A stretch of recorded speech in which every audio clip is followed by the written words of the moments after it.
Good evening and welcome to the January 28th, 2025 meeting of the Marion County School Board, and it's called to order. Mirroring and modeling the way our students begin each day, I ask that we observe a moment of silence at this time. Please join me.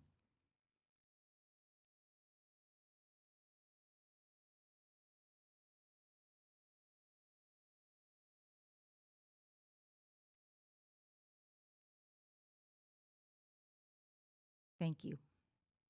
Dr. Campbell, would you please read the commitment statement? With pleasure, Chair. We are the Marion County School District Leadership Team. When we come together to work, we are efficient, effective, and productive. Our three most important characteristics are dedicated, transparent, and individually responsible. To work well together, we must demonstrate respect, confront reality, and be accountable. We will always put students first. We will leave a legacy of success. Thank you, Dr. Campbell. For the courtesy of those around you, I'm requesting that everyone in the audience please turn off their electronic devices or put them on vibrate.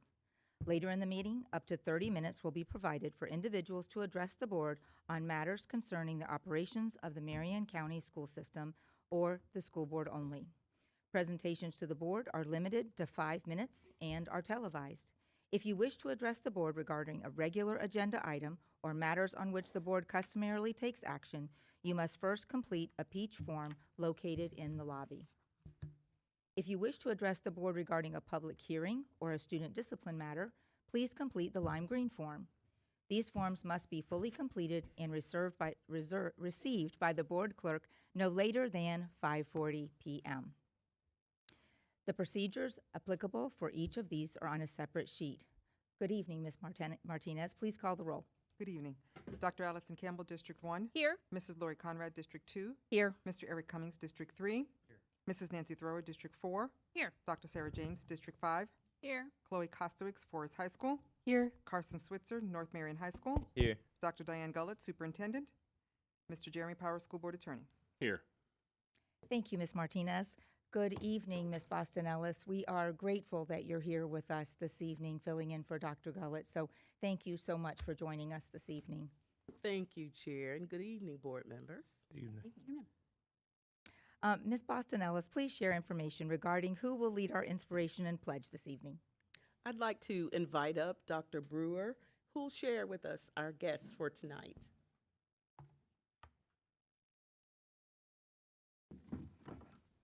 Good evening, Chair Conrad, board members, and Ms. Boston Ellis. I am excited to introduce to you two students from Vanguard High School's Future Educators Academy program. They're going to share the inspiration with you and lead us into the Pledge of Allegiance. So at this time, I have Madison Rock and John Williams here with their teacher, Miss Piner, again from Vanguard High School. Good evening, my name is Madison Rock. Thank you all so much for allowing us to be here and get this opportunity. We are here from the Future Educators Academy. I am a senior in this program. This is my third year. Currently, I am a teacher's assistant at both Madison Street Elementary and Fezziton Elementary.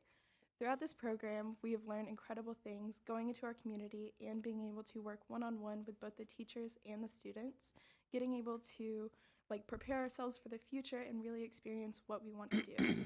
Going into the program, I had absolutely no idea what I wanted to do until Mrs. AJ, Ms. Piner, she was able to break me out of my shell and truly show me what I wanted to do by allowing me to go into the classrooms, go into our community, and see where we were going to be in the future. Thank you. Good evening. My name is John Williams.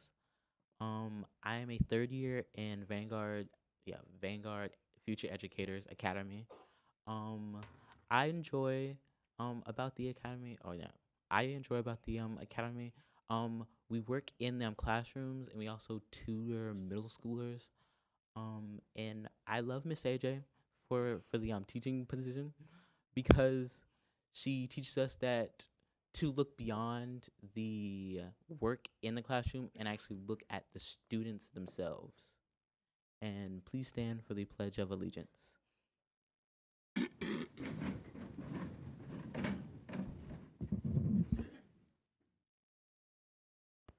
I pledge allegiance to the flag of the United States of America and to the republic for which it stands, one nation, under God, indivisible, with liberty and justice for all.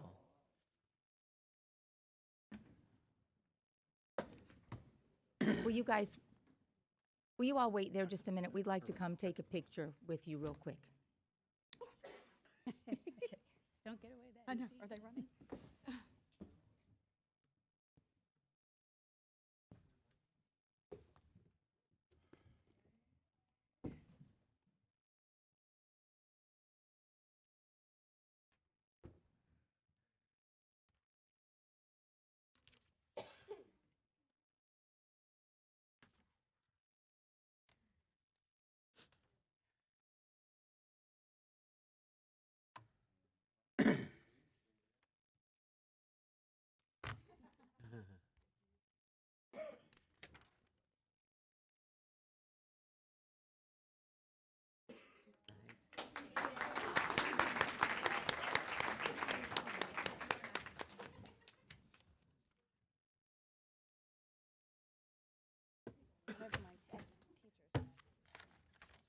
Awesome.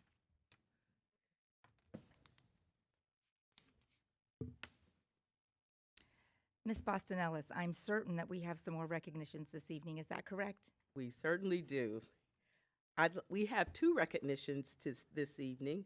The first one, we'll ask Brooke Hutto if she will please come forward and introduce students who are participating in the All-State Music Program. Good evening. It is my privilege to be here this evening and recognize our Marion County music students who were selected to participate in the 2025 Florida All-State Ensembles. These students represented Marion County and their respective schools January 8th through 11th at the Florida Music Education Association Professional Learning Conference held at the Tampa Bay Convention Center. I will announce each student's name, school, and what ensemble they performed with. If you are in the audience, when I call your name, please walk to the main platform with your music teacher if they are present and stay there until all students have been called. Once everyone is present, we will get to take our picture. We'll start with Marcella Siciliano from Dr. N.H. Jones with the Elementary Orff Ensemble. Mackenzie Vickers, also from Dr. N.H. Jones, Elementary Orff Ensemble. Jackson Rodabaugh from Bellevue Middle School Honor Band. Sydney McFarland, Howard Middle School All-State Band. Elias Javanella, Howard Middle School Mixed Chorus. Aubrey DeVilling, Howard Middle School Mixed Chorus. Aaron Chen, Howard Middle School Treble Chorus.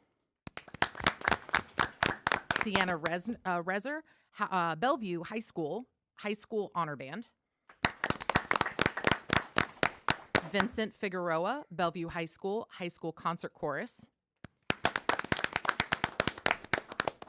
Shelby McDonald, Bellevue High School Senior High SSAA Chorus.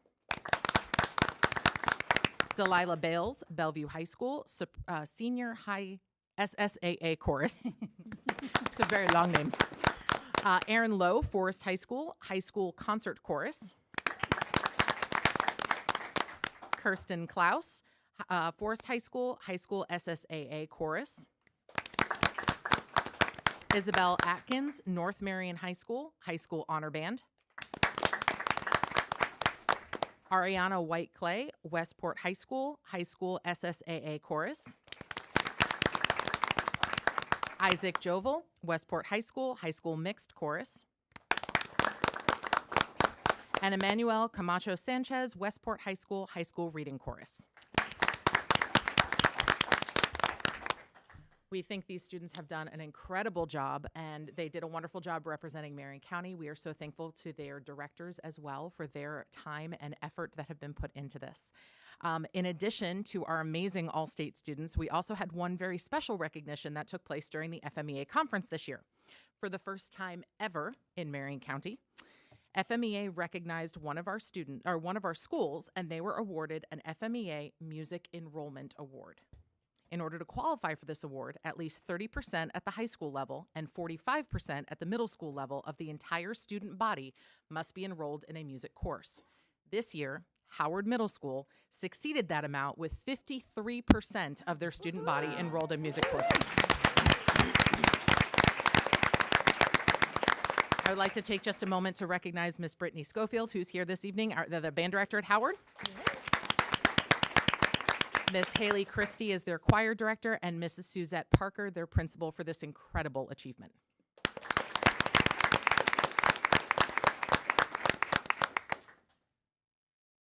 Okay. At this time, I guess we'll take a wonderful picture We with are. everybody. We just, I know the board wants to share with Everybody me, turn around. Everybody turn share around. with you all that we're just so proud of you. I personally, I know Dr. Campbell does, I don't have any music ability at all.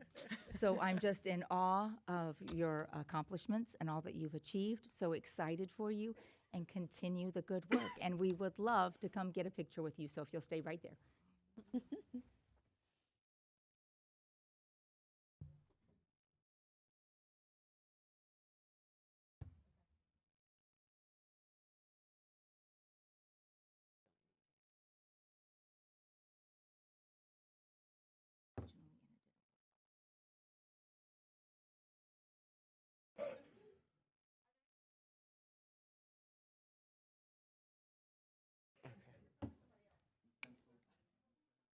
He might have to turn it on.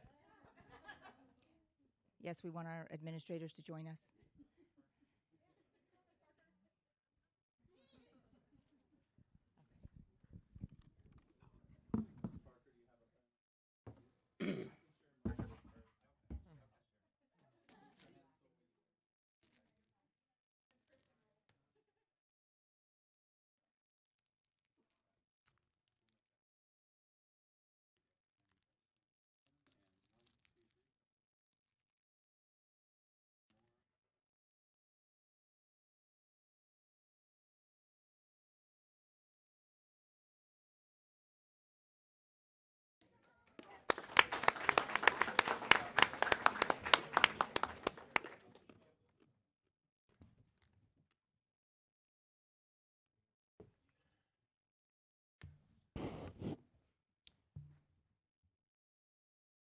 Okay, are we ready for our second recognition? Yes, ma'am, we are ready. Okay. Miss Rita will come forward to introduce Hammett Bowen Jr. Elementary School and its representatives for being named a Purple Star School of Distinction. Good evening, Board Chair Conrad, Ms. Buston Ellis, and board members. The Florida Purple Star School of Distinction designation was established by the Florida Legislature in 2021 and has been awarded by the Department of Education to 176 schools across 14 school districts. The purpose of this program is to recognize schools that support the unique needs of military families, help military-connected students navigate critical challenges, and provide resources for military-connected students when transitioning to a new school environment. Tonight, I have the pleasure of recognizing Hammett L. Bowen Jr. Elementary and Principal Crawford for applying for and being awarded the Florida Purple Star School of Distinction designation. The application process included the establishment of a military point of contact for the school, a separate page on the school's website, a transition program for military families, professional learning for staff, a plan for reserving 5% of seats for military students, and various activities supporting military families. At this time, I'm honored to present Ms. Crawford and her team with this recognition, which signifies this remarkable achievement. I would also like to invite her to share the story about Hammett L. Bowen Jr. and the inspiration behind the name of the elementary school.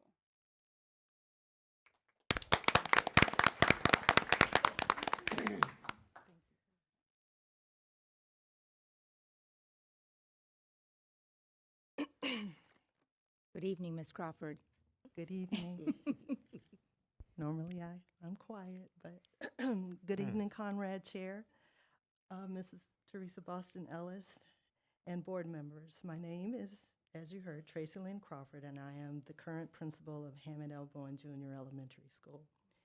This evening, I have two of our leadership team members, Mr. Rivera, one of our assistant principals of curriculum, and Mrs. Bevers, our family engagement liaison, by my side. We are excited to be here and share a little bit about our school's namesake and the Purple Star School of Distinction designation. Hammond L. Bowen Jr. Was born in LaGrange, Georgia on November 30th, 1947, but moved to Ocala at an early age. He was a product of Marion County Public Schools. He attended Oakcrest Elementary School and graduated from Ocala High School in 1965. He also attended Central Florida Community College before entering the Army in 1969. Staff Sergeant Bowen served in the U.S. Army, Company C, 2nd Battalion, 14th Infantry, 25th Infantry Division. On June 27, 1969, Staff Sergeant Bowen distinguished himself while serving as a platoon sergeant during combat operations in Ben Duong Province, Republic of Vietnam. Staff Sergeant Bowen's platoon was advancing on a reconnaissance mission into enemy-controlled terrain when it came under the withering crossfire of small arms and grenades from an enemy ambush force. Staff Sergeant Bowen placed heavy suppressive fire on the enemy positions and ordered his men to fall back. As the platoon was moving back, an enemy grenade was thrown amid Staff Sergeant Bowen and 3 of his men. Sensing the danger of his comrades, he shouted a warning to his men and hurled himself on the grenade, absorbing the explosion with his body while saving the lives of his fellow soldiers. Staff Sergeant Bowen's extraordinary courage and concern for his men at the cost of his life served as an inspiration to his comrades and are in the highest traditions of the military service and the U.S. Army. For his sacrifice, he was bestowed the Medal of Honor, the highest award for valor in an action against an enemy force, which can be provided upon an individual serving in the armed services of the United States.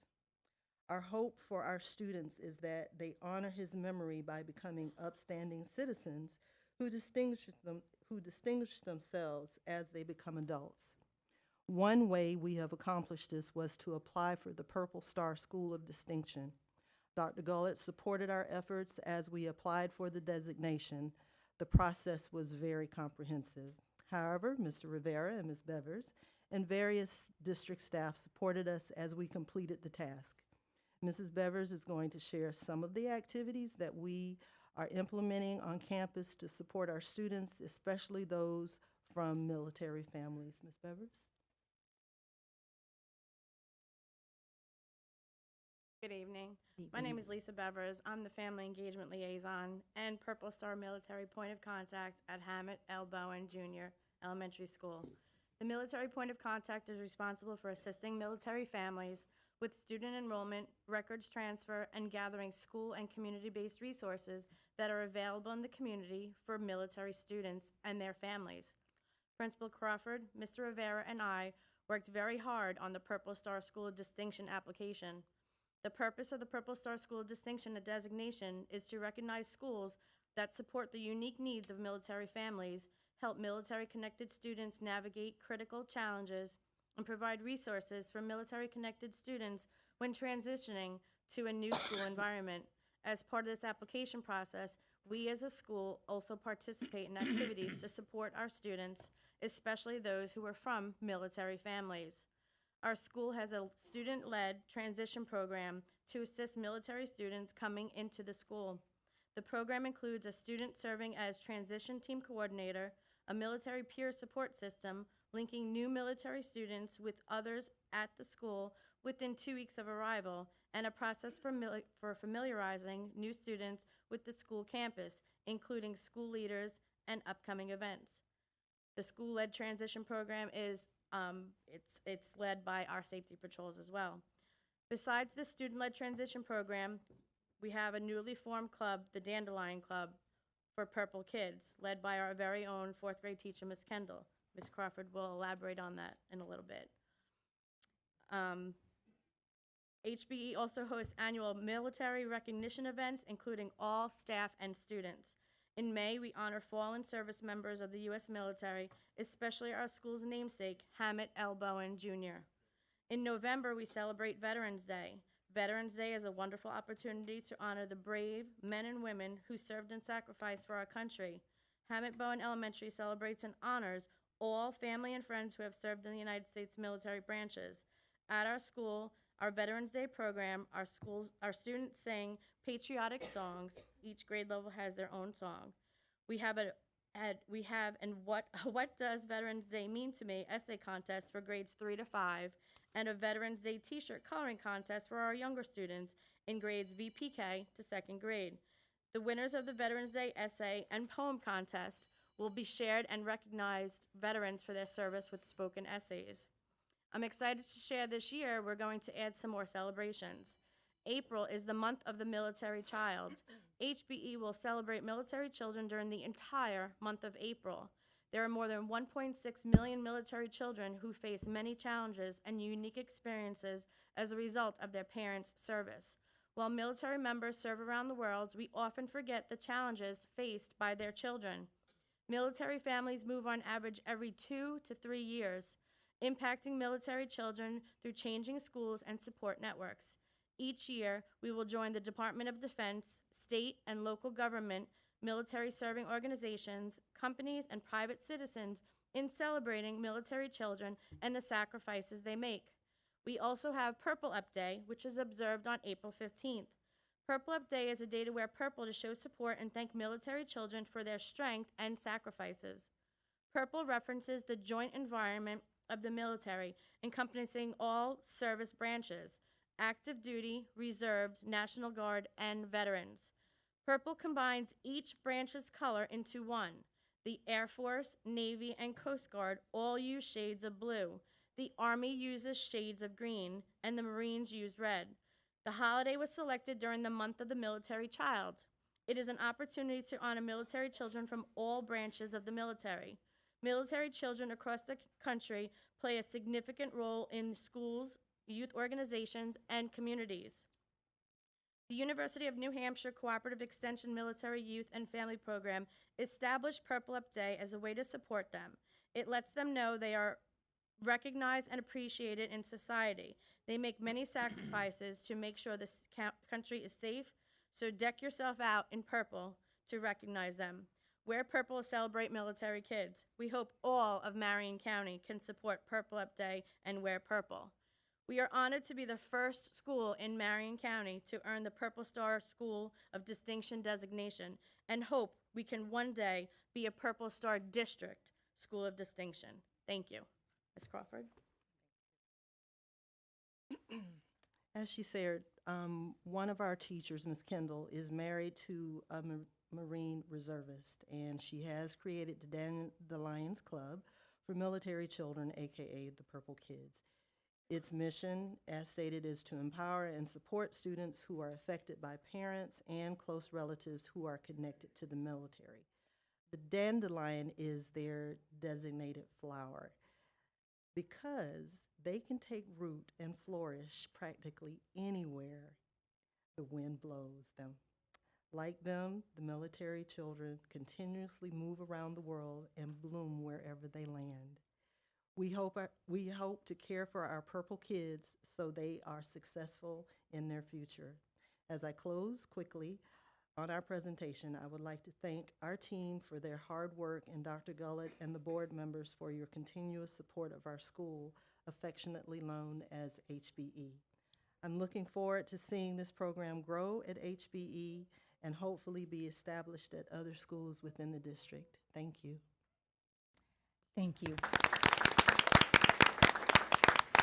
Ms. Crawford, if you wait just a minute, I just want to tell you thank you for that beautiful presentation. just the heartfelt story, going above and beyond with your staff and your students to celebrate a group of students that have an extra challenge coming onto your campus. So just a big thank you to you and your staff for the extra work that you put in to getting this honor. So thank you. And we want to come grab a picture with you real quick if you stay right there.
She said she was quiet.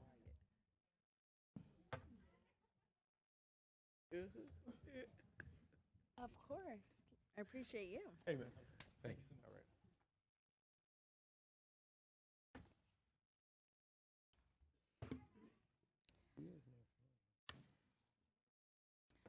Okay, board, at this time, we're now going to go into a recess, a brief recess for the Board of Directors Board Leasing meeting, and we are going to recess at 5:58, and it will take approximately 5 minutes for us to open into our new meeting.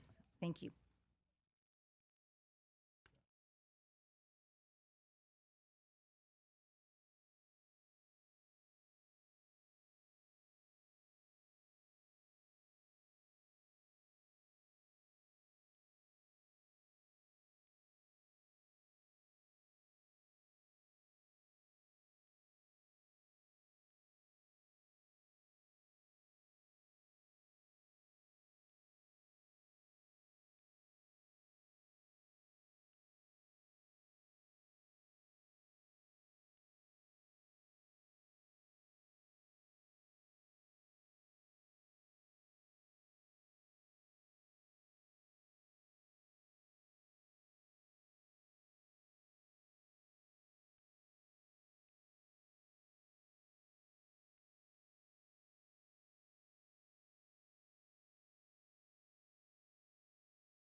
I call to order the annual meeting of the Board of Directors of the Marion County School Board Leasing Corporation at 6 o'clock p.m.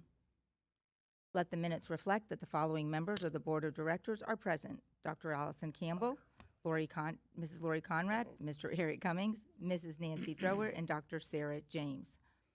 Also in attendance is Attorney Jeremy Powers, the school board attorney, who serves as the attorney of the Leasing Corporation. Let the minutes also reflect that a notice of this meeting was duly published in the Ocala Gazette, and that notice was provided to each board member. I direct the secretary to attach a copy of the notice of the minutes of this meeting. The purpose of this meeting is to obtain the Marion County School Board Leasing Corporation's approval of Resolution 25-02. I will now call upon the Leasing Corporation's attorney to advise the board concerning Resolution 25.02. Good evening. Upon the recommendation of the superintendent, Resolution 25-02 amends Resolution 24-03, which the Marion County School Board Leasing Corporation approved on February 27th, 2024, and will reduce the budget for 3 wings at Horizon Academy Elementary, Hammett Bowen Junior Elementary, and Marion Oaks Elementary to offset the increased cost of Southwest High School CCC, aka Southwest High School CCC. Thank you, Attorney Powers. Ms. Boston Ellis, would you please make a recommendation for Resolution 25-02? It is my recommendation that the Marion County School Board Leasing Corporation approve Resolution 2502. If you wish to address the board regarding the special leasing corporation meeting for the adoption of Resolution 25-02, you must complete a peach form, which is located in the lobby. Does anyone wish to address the board concerning the Resolution 25-02? Ms. Martinez? No, ma'am. Okay. No speakers. Thank you. As previously stated, the purpose of this special leasing corporation meeting is to adopt Resolution 25-02, authorizing the amendment to the projects being financed by the Certificate of Participation, Series 2024, approved by the Marion County School Board Leasing Corporation under Resolution 24-03. Do I have a motion to adopt Resolution 25-02? So move. Thank you, Reverend Cummings. Thank you, Dr. Campbell. Is there any discussion? Yes. Thank you, Chair. I'll be voting no on this. There was no reason for any delay that contributed to the need for this resolution. So it will be a ceremonial nay, most likely, but I will be voting nay. Okay. Thank you, Board Member Thrower. Any other discussion? Okay, hearing and seeing none. All those in favor say aye. Aye. Those opposed? Nay. Right, motion passes 4-1. There being no further matters to come before the board, may I have a motion to adjourn? So move. Thank you, Reverend Cummings. Second. Thank you, Board Member Thrower. All those in favor, say aye. Aye. Motion passes 5-0. This meeting is adjourned at 6:04.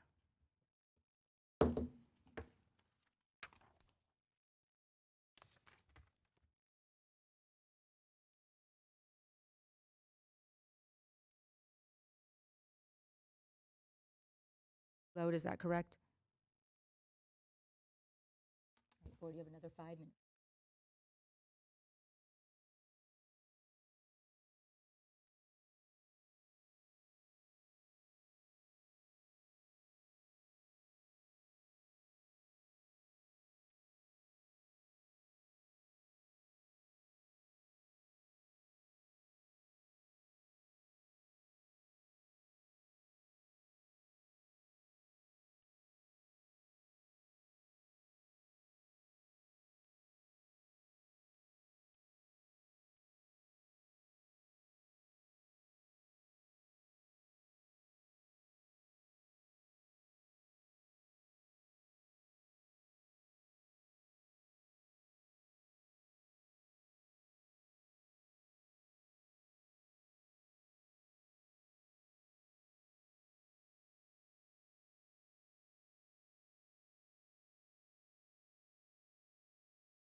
We are reconvening at 6:05.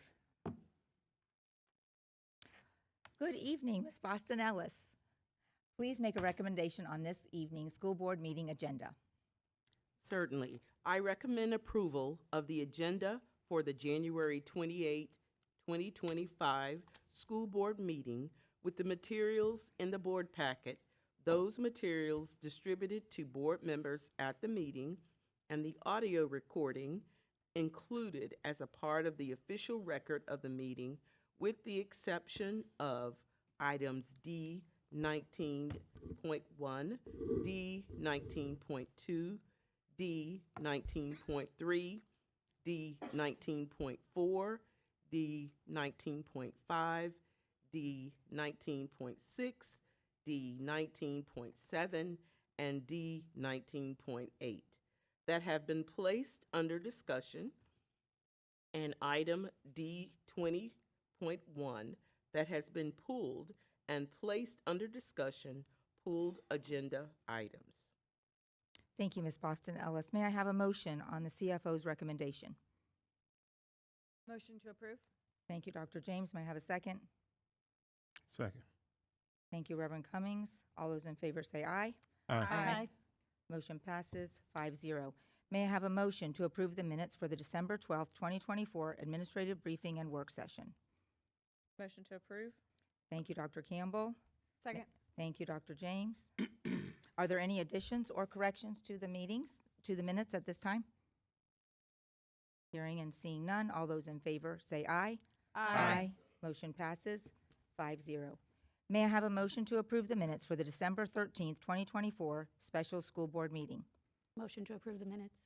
Thank you, Board Member Thrower. May I have a second? Second. Thank you, Dr. James. Is there any discussion or corrections on the minutes? Okay. Hearing and seeing none, all those in favor say aye. Motion passes 5-0. Ms. Martinez, please provide the proof of publication for tonight's school board meeting. The notice for the January 28th, 2025 school board meeting ran in the Ocala Gazette on January 17th, 2025. The proof of publication has been attached in board docs under proof of publication. Thank you. Good evening, Attorney Powers. Please explain the rules governing persons who wish to address the school board this evening. Thank you, Madam Chair.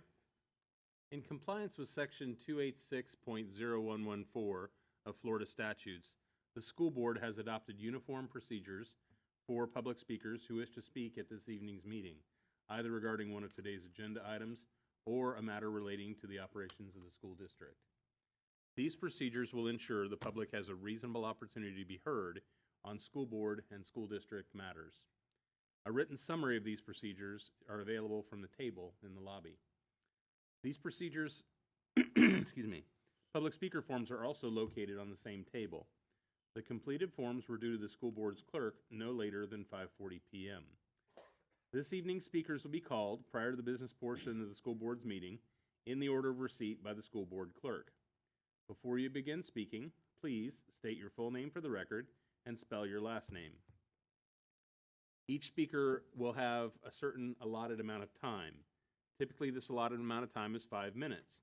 However, if there are more than 5 persons who wish to speak, the board may seek consensus to limit each speaker's time.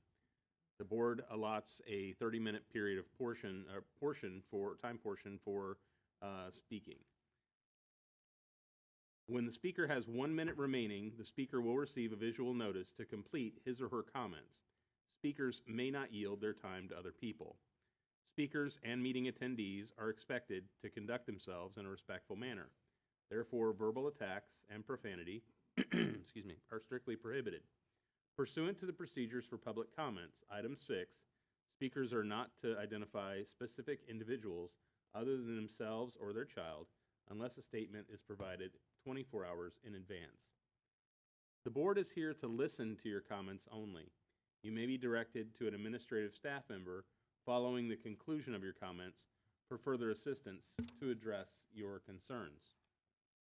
If there are matters dealing with student discipline, including expulsions, they'll be scheduled at the conclusion of the televised portion of the meeting. Parents may address school board regarding a discipline matter at that time.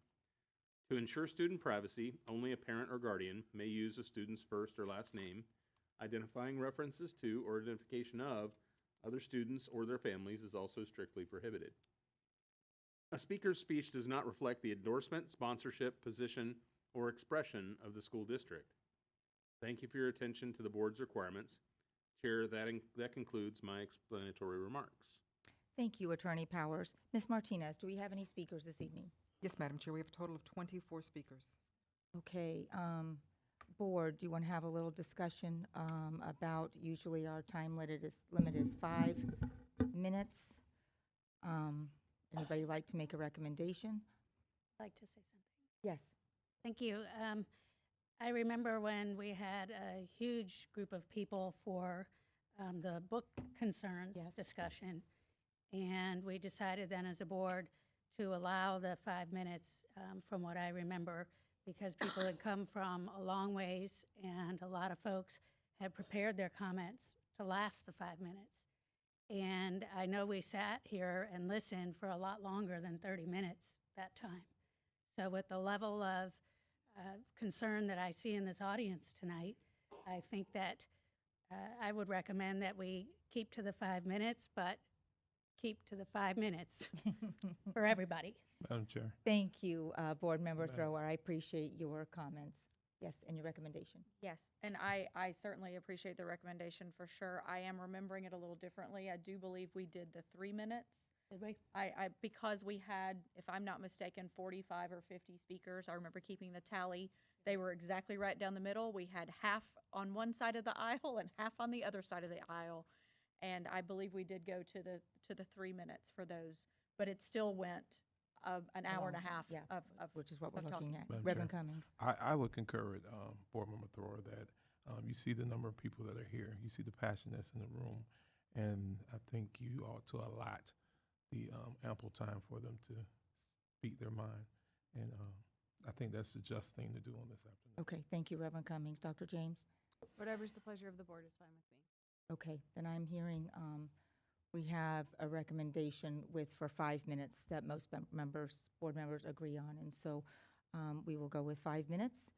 And I think we have one speaker that has a separate topic than the other. So can they please go first? For each speaker, as you approach, again, remember to speak clearly into the microphone, state your name for the record, and spell your name so that we can keep track of that. Also, there will be a timer which will tell you how much time you have. Please do not go over. I have to be the bad guy who tells you that your time has expired right when you're in the middle of a good sentence. As we go through, please, from the audience, if you have somebody often makes a very, very good point, just so we can hear what everyone's having to say and doesn't disrupt our microphones and other people hearing, please no, other discussion or clapping or something like that from the audience for whatever the position is, okay? And that's about all. So we'll take our first speaker. Madam Chair, are we going to hear that one first? Yes. Okay. Here, I just have one Yes, quick yes, ma'am. question. Just to be respectful of our student board members' time, I also want to ensure that they are aware that this meeting is probably going to be 4 hours or longer. So, okay, perfect. Just Okay. wanting to be respectful, understanding you you. have busy Yes, lives. yes. If Thank you you, have Dr. testing Campbell. tomorrow or anything, that would be, okay, perfect. All right. Thank you. Thank Student you. board All members. right. Student board members. Oh, yes, Ms. Thrower. Maybe Attorney Powers will want to explain the lights so that they know. Okay. Yes. Okay. On the podium, when you approach, you will see there's a green, yellow, and red light. The green light means you're good to go and begin speaking. Yellow light means, I think it's a 1 minute warning. And then the red light means you're out of time. You got to stop talking, okay? So also, if you watch the screens above you, my understanding is it should actually have a countdown timer for you so you know how much time you have. Certainly don't have to take the full time, just don't go over. Thanks very much. All right. Thank you, Attorney Powers, for the extended explanation. And we're ready to get started. Mr. Bob Schaefer?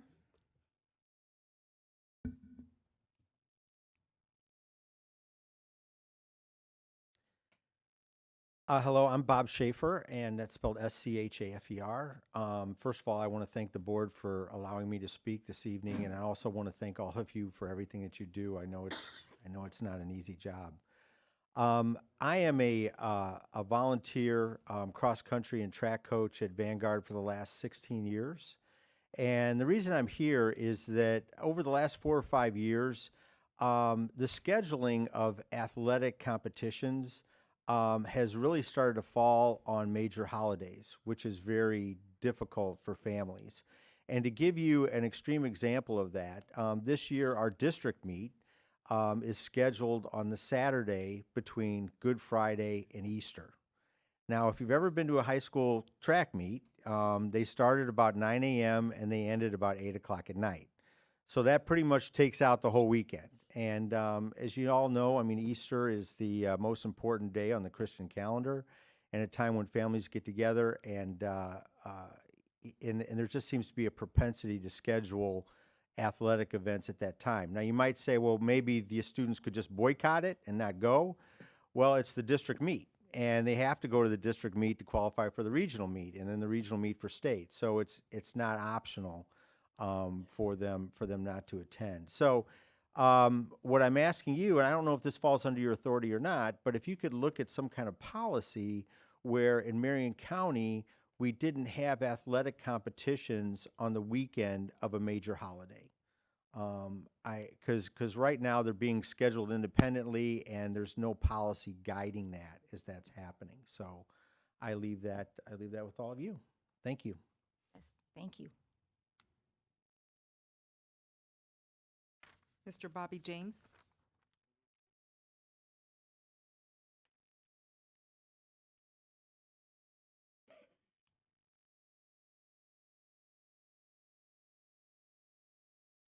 Good afternoon. Good afternoon. To the board, and to Ms. Ellis, and to all of you. Bobby James, James. I think somebody's up there is familiar with that name. I'm here to talk with you about common sense.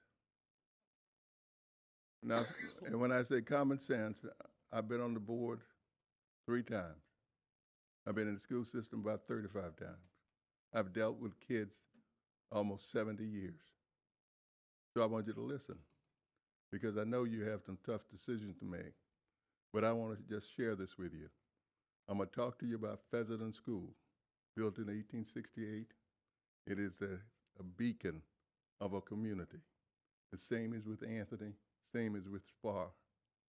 Now, you have some tough decisions because you have to make some decisions about Pheasant and these schools. If you're going to make them in certain categories, then you need to investigate all of the areas. If you're trying to save money, then look at 8th Street Elementary. That's a small school. While we're not looking at combining those schools with South Ocala. Because I will tell you this. You looked at all these kids that were standing there. How many of them was from the north end of the county?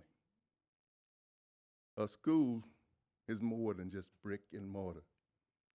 A school is where people come together. How many of these kids would have had the opportunity to participate in programs if they were not they were not after school or during some period of time? So I want you to think about what we're talking about. As a principal of a school, and I was principal of that school, I know that there's a lot of things that go on in that community that the school is the major reason that it is occurring. I don't think you really looked at the history of Pheasant School. Pheasant School had a post office. It had dormitories and all of that. And you say, well, let's make it a museum. Hell, we made a museum over at Howard. Come on, guys, let's don't do it this way by coming up with these excuses like, let's make a museum, let's make it a healthcare center. Why not we make it a school? Why not make it a charter school? You got one that's failing. Why are we not thinking about this? Have you all had the opportunity to invite all of the people from Pheasant and come out and meet with them and sit down and talk with us about what is occurring? Or are we sitting behind the closed doors and saying, I can do this because I'm elected? So let's be careful about that, because kids, that's why you're not here. You know, I had some reservations about coming and sitting up in the county commission office. because the school district has always been its own boss. And when you sit up in people's building, you pay for it. You pay for it in some way. You pay for it by being influenced. Because if you're looking at just saving money, then you're not really being part of the mission of the school system. The school system is for kids. You're going to have more people down in the south end of the county because that's where they're going. But by the same token, you got some kids over here that's just as valuable and just as important. So when I think of you having this meeting about closing these schools, have you talked with the community and how it will affect the kids? When I think in terms of this, y'all realize how cold it was? It was cold. But you know, it'd take almost an hour for those kids to go from Ocala Park Estates, if they were going to Reddick. They would be standing out there. It'd take an hour, but how long they have to stand before the bus comes? For a lot of you that have never experienced that, that is the truth. When I think in terms of what we're talking about when I refer to Pheasant School, we're talking about an institution, something where people have grown to love, and that's part of the institution. Now, what I'm going to say to you, guys, y'all need to get back on your own and get back to your own place. Because if you're standing over here, you're going to be giving away something. And you may say, well, I ain't giving away nothing. You're giving away something. Thank you. Thank you, Mr. James.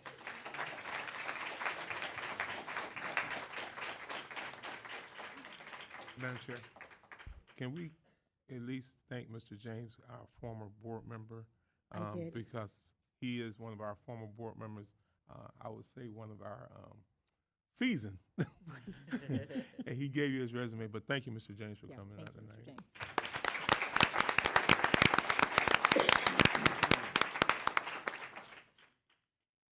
James. Mr. Jerome Gamble.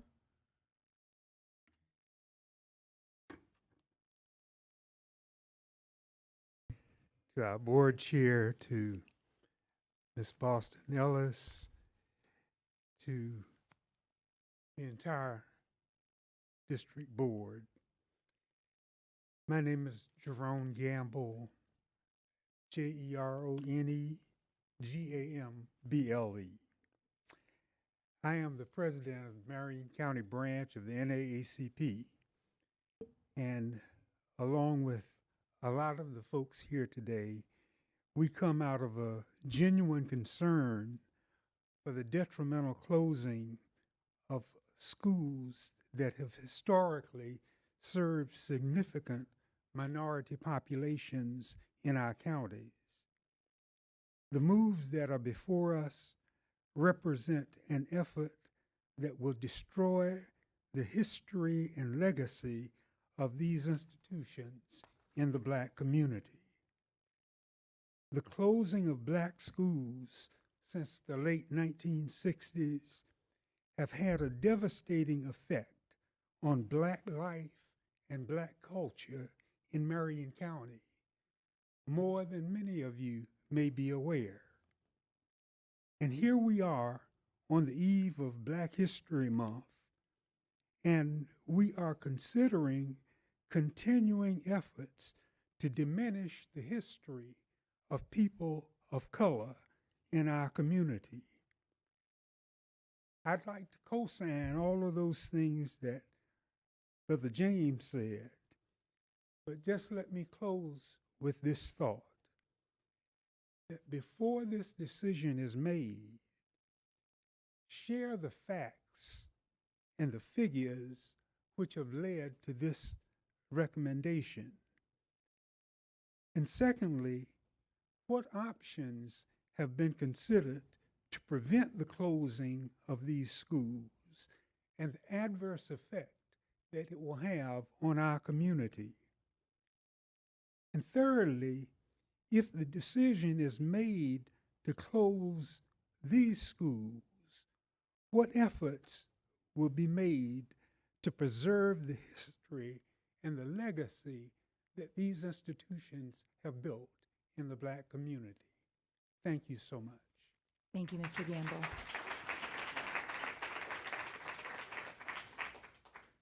Mr. Leroy Candler.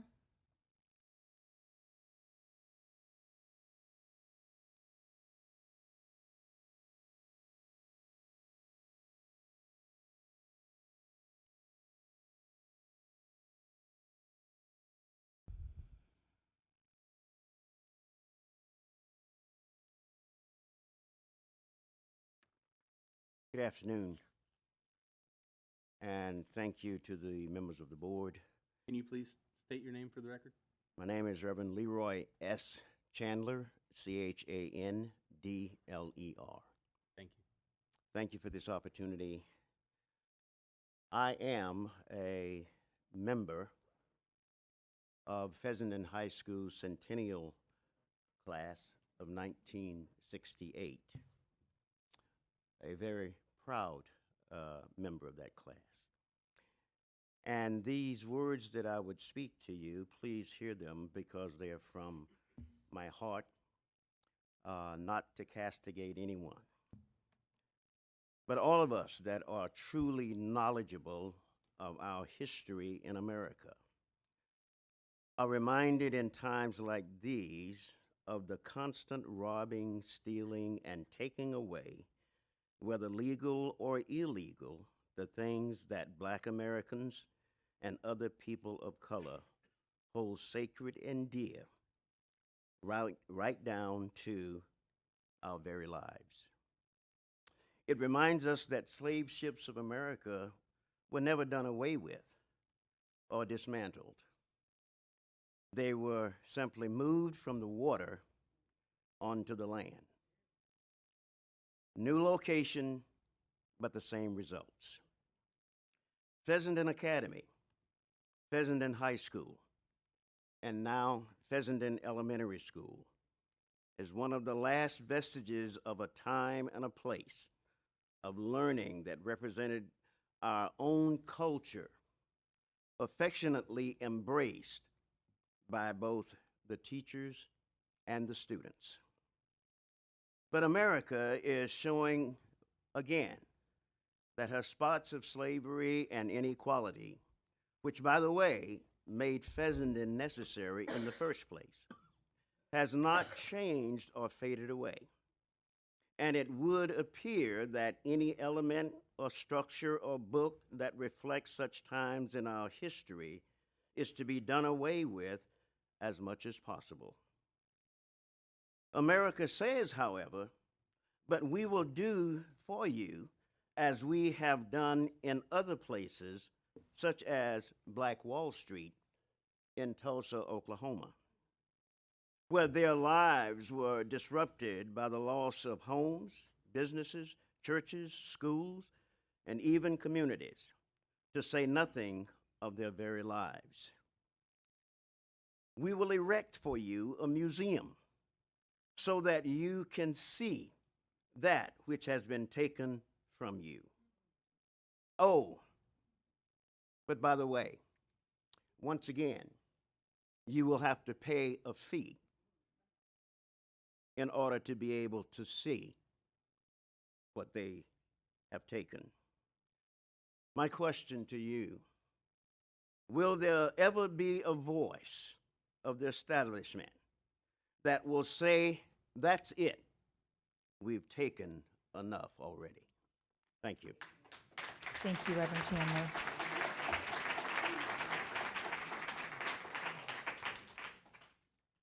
Larry Johnson.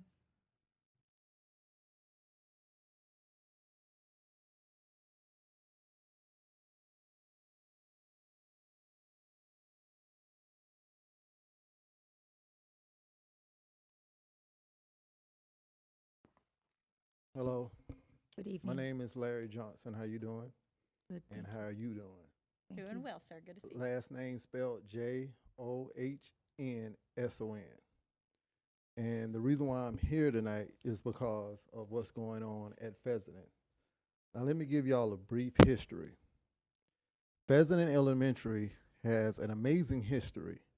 In 1868, on the very same grounds it is currently stands, local freed African American families established a school during Reconstruction era after the Civil War.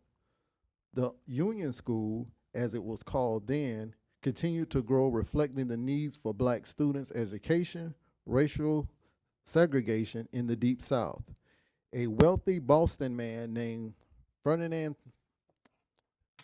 Fessenden recognized the cultural role of the school could be played in Reconstruction in the end.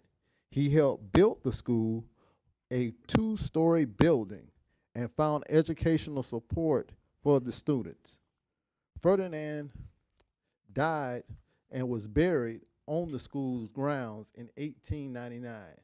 The school changed its name to Ferguson Academy and an industrial school for the honors and in his honor. A year prior to Ferdinand's death, the school promoted Joseph L. Willie to principal. Mr. Willie was a Fisk University graduate and became practice lawyer before answering the call to do more at a Christian teacher. Now, one thing about y'all don't know about Mr. Willie. He came to Ocala and mysteriously disappeared. I don't know if y'all know about that, and I don't know if it was told to y'all today. But y'all got to realize this school has a deep, deep history out there in that country. And closing that school is going to affect a lot of people, believe it or not. It's going to affect the people that work there. It's going to affect the kids, and it's going to affect the parents. It may not matter to y'all because y'all don't live there, and maybe not matter to y'all because y'all are not people of color. But we have a history here, and we got to maintain it. And if we don't maintain it, y'all not going to help us maintain it. We're going to maintain it anyway, the legal way. So the only thing we're here down here to ask you guys is just to help. Help prevent this going on. We already done lost a lot. You know how much history we done lost? All these schools. Look at Dr. N.H. Jones. This man was killed, and y'all named the school after him.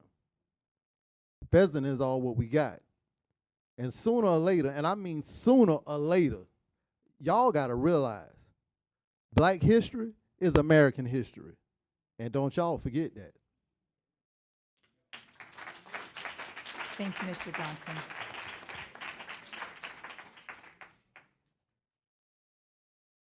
Lavetta Jenkins.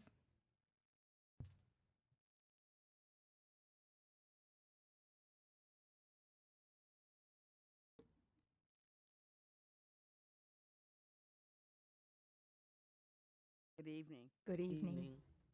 I'm Loretta Pompey Jenkins. Jenkins spelled Jenkins. To Superintendent Gutlett, Chairman Conrad, and other members of the board. On the marquee of one of our schools, there is a question being raised here. That question says, that statement says, and it reads, an institution of learning since 1868. That means that this institution of learning has been around for over 150 years plus. The outside walls of this structure tells you a story by just looking at it. Those bricks that ingratiate the front of that school, they were put there by probably the men who were the sons of slaves. That's history. That's history that not only we recognize and know of, but we want our children and our children's children to know that history. That's legacy, and it should be preserved. From Pheasant Academy and down the educational ladder to now Pheasant Elementary. And time will not permit me to go down that historical ladder with you, but there are some things that I need to say. Pheasant, it's historic. Pheasant, it has a legacy. It has survived many struggles, educationally and financially. The school continues to live in the heart of so many people, young and old. Of course, I realize that it's old. Maintenance, upkeep, and probably some other factors have led to a impossible decision that something else must happen at Pheasant Elementary. As a former principal of Pheasant Elementary, I realize that some hard decisions must be made at times. Decisions that you have to keep out emotions. They can't enter into that equation. But Pheasant is a landmark here in Marion County. Pheasant is listed on the Historical Register of Historic Sites and Places. Now, that might not matter to some people, but to us, it matters, those who have an affection for Pheasant. I implore you to study long and hard about the future of this school. I'm married to a 1959 graduate of Pheasant High School, an institution of learning since 1868. That's something, and that's history. That's legacy. Thank you, Ms. Jenkins. Abigail Rose McCoy.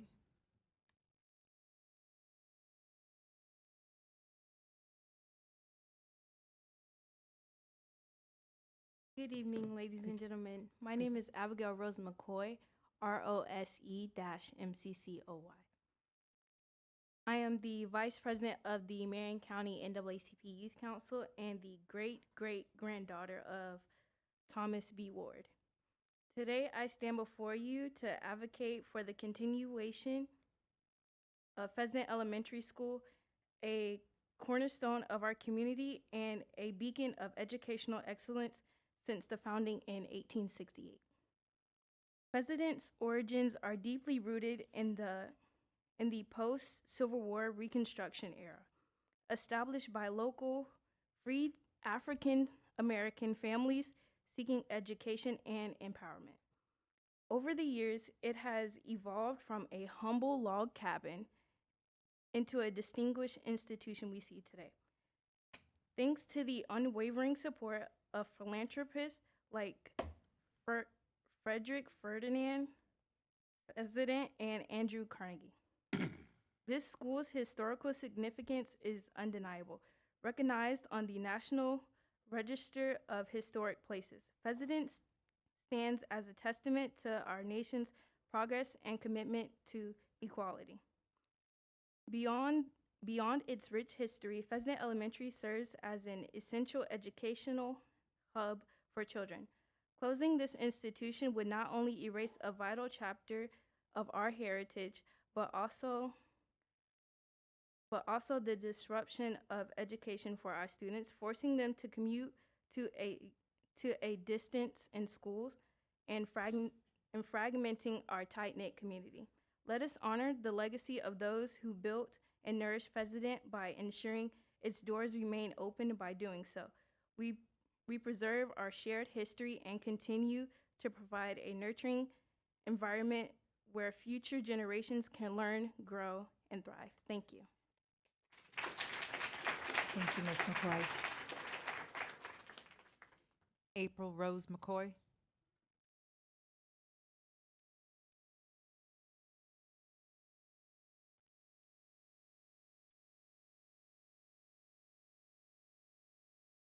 Hello, my name is April Rose McCoy. That's ROSE-MCCOY. I am standing here representing the Marion County Educational Support staff that works here in Marion County. I'm speaking tonight against the proposed closure of Pheasant Elementary School. Though Keller Star-Banner reported several years ago that Pheasant was founded a few years after the Civil War, Union was its name. It weathered Florida's segregation movement, eventually becoming Pheasant Elementary, with the help of none other than Andrew Carnegie. After Lincoln's Emancipation Proclamation, which freed the slaves, Frank Kane donated 1-acre plantation land. This is how Union started being financed by Thomas B. Ward, becoming the first school for blacks. 1890, a wealthy philanthropist comes along, Mr. Fernandine Stone Fesnet from Boston, and he stumbles across the school. He was amazed at how dedicated these African Americans wanted to learn. Until he ended up investing in the school, which is where we see Fesnet now. Fesnet, one of the oldest in the state of Florida, that has been continuously operating for Black students. Fesnet is the only one that is still operating. It is also one of the oldest in the nation. In 1994, as we have heard already, it was named to the National Register of Historic Places. And this is what you are ready to tear down. You want to turn it into a daycare, museum, or sell it to be whatever it is. This is what we do with history today. There is no other school with this history in Marion County. Not even 8th Street has as many years, over 150 years of education. It is an important part of Marion County's history. What a shame it would be to lose this historical gem. We urge the board to not rush into any decision without the input of your community. You say you serve the community, you're here for our youth, you're here for the staff. Getting rid of history can destroy a people. In the words of our Marion County first Black school board member, Mr. Bobby James, he quoted, "Fesnet School is a school that thought the unthinkable and did the impossible for 150 years. Keep Fesnet open for your children to attend at this historical school with great pride. Keep the school open for the staff who work there to work there with pride. It will be an honor to work at Fesnet. Don't be like other places in Florida and close history. Get rid of African American history. I ask that you stand up, stand out, make a difference. We have the oldest running school for African Americans right here in Marion County. Thank you. Thank you, Ms. Rose McCoy.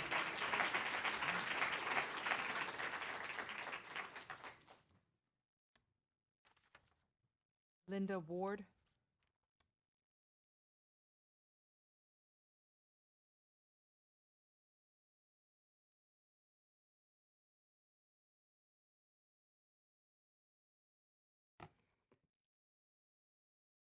Good evening. Good evening.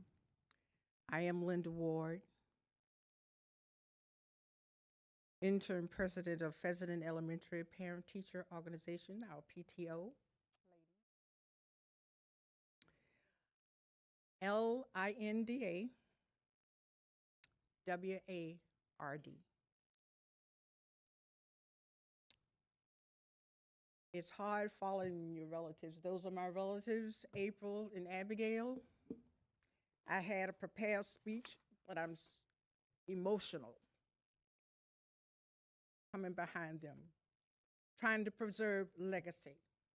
It was Abigail's great-great-grandfather, Thomas Ward, but it's my grandfather, great-grandfather, who helped start, Thomas B. Ward, who helped start and built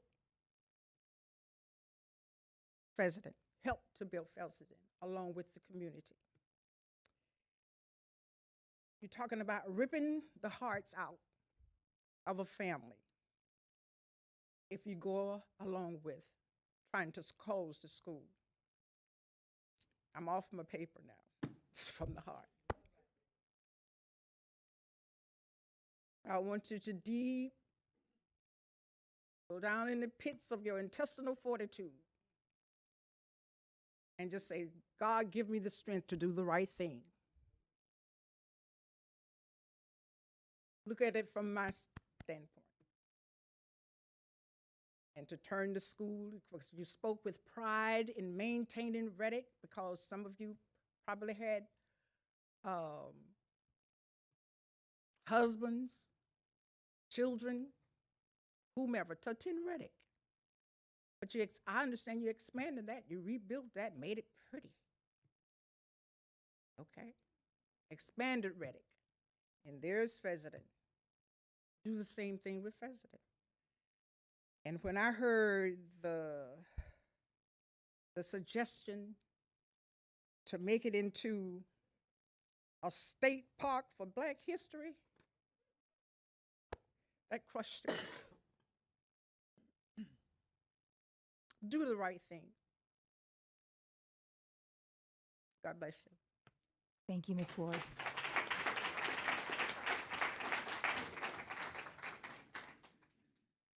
Joseph McFadden Sr.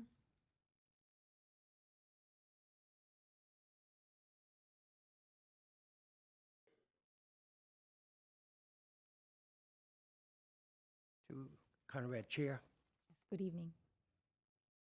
board members, I am Reverend Dr. Joe McFadden Sr., a proud product of Pheasant High School class of 1969. McFadden is spelled M-C-F-A-D-D-E-N.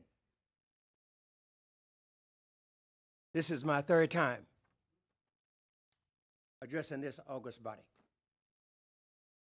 I was elected president of the Pheasant School Alumni Association July 2011. I addressed the Marion County School Board August 25th, 2011. I addressed the school board again October 2011. And I brought to your attention, many of you probably were not sitting where you're sitting, and I would just like to read my last letter to the school board, and then I'm going to make some observations, and I have a couple of recommendations. Be advised that I, Joe McFadden Sr., represent the officers and members of the above Alumni Association, that's Pheasant School Alumni Association. We merely are some of the stakeholders who have serious interests in keeping our schools open. Schools, especially the Pheasant School. Clearly, we intend to strive vigorously and resolutely to ensure that Marion County School Board honor, you better get this, honor the agreement tied, excuse me, tied to the sale of the property when it was acquired from the AMA. AMA stands for the American Missionary Association, who sold the property to Marion County 1951. Moreover, we would like to see full disclosure of the cost factors surrounding the idea of savings. A financial spreadsheet was printed concerning the cost factors of Pheasant, and many of us did not agree with it. And we wrote asking for explanations, and I'm still waiting. 14 years later. I want to deviate from this to save some of my 5 minutes. I'm here tonight because I got the phone call about a daycare center, a museum, a health center. I know that you can't close Pheasant into a daycare. Do you? I know that you can't change Pheasant into a museum. Do you? I also know that you cannot change it into a health center. Do you? There's a special attachment to the sale when the AMA sold the property.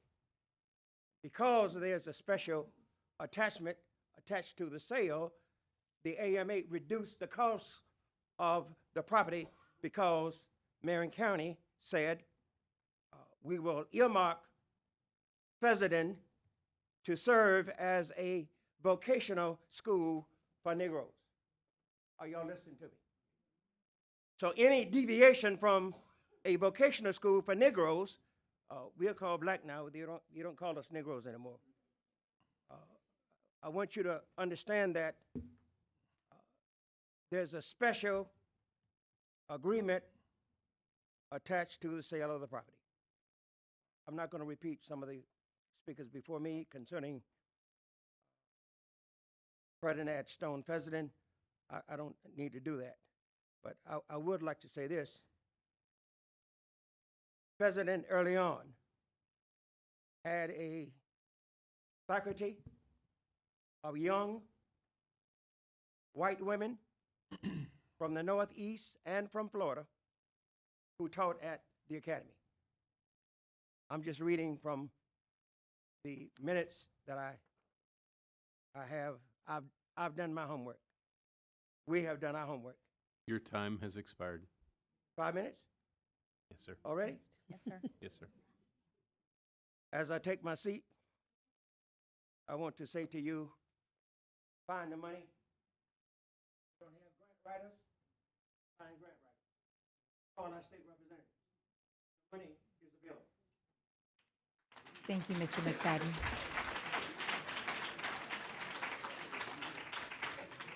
Ms. Martinez, I was wondering if we could call two speakers up at a time. It would save us the transition time. Sure. If we could do that moving forward, I'd appreciate it. Thank you. Annie Harvey is next, and then Doreen McRope.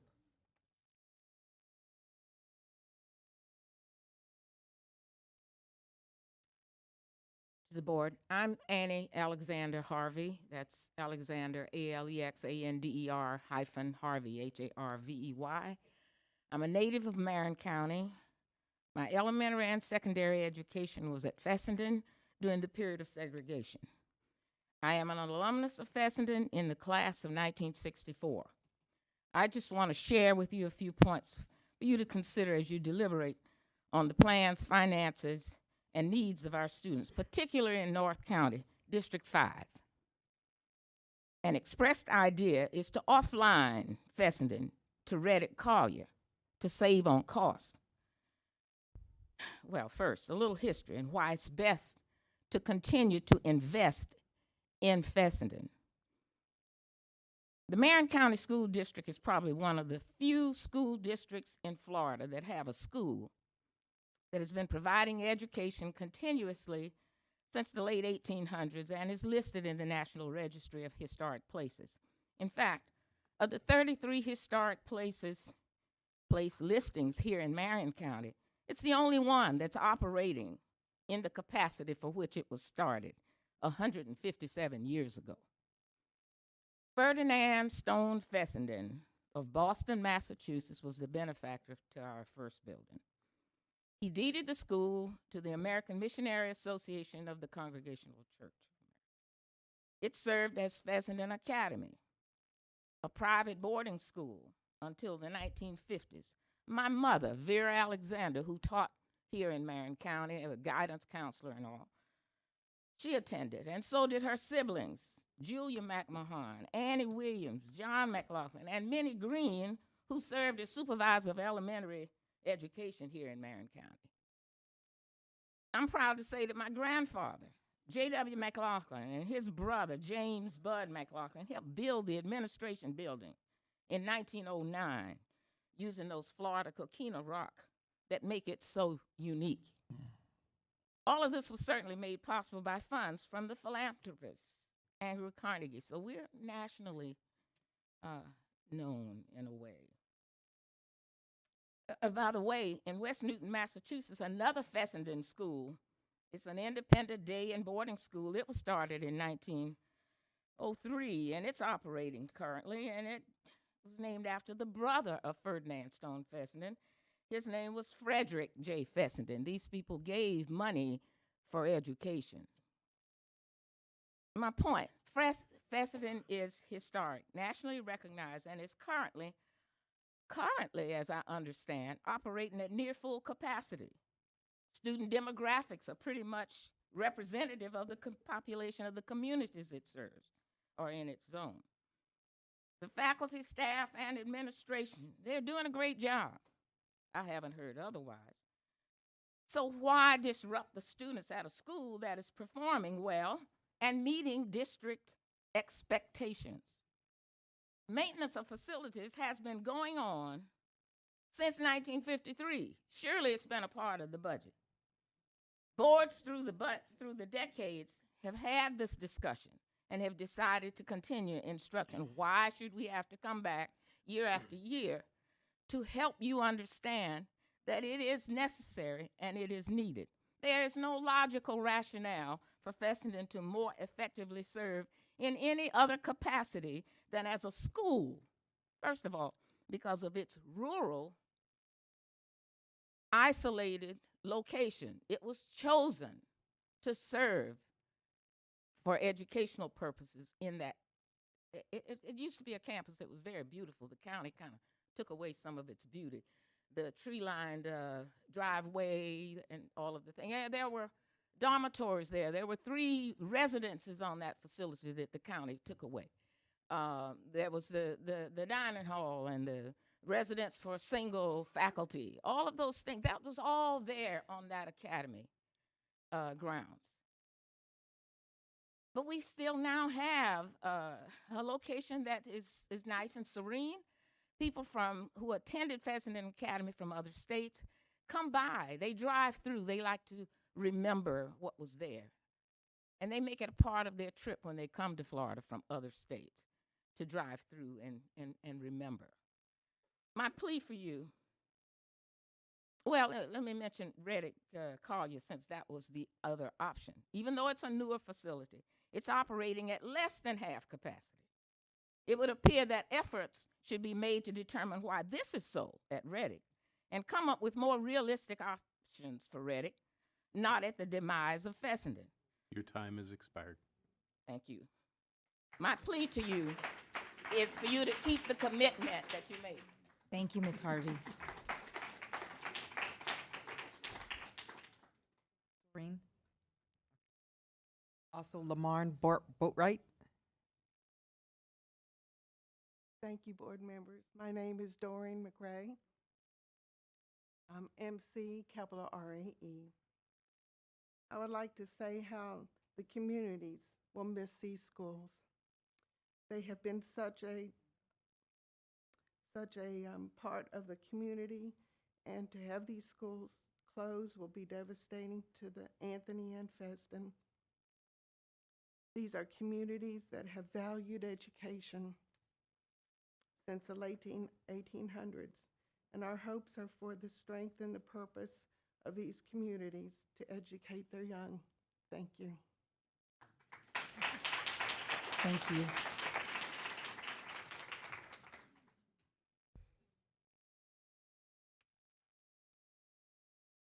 Sierra Kramer.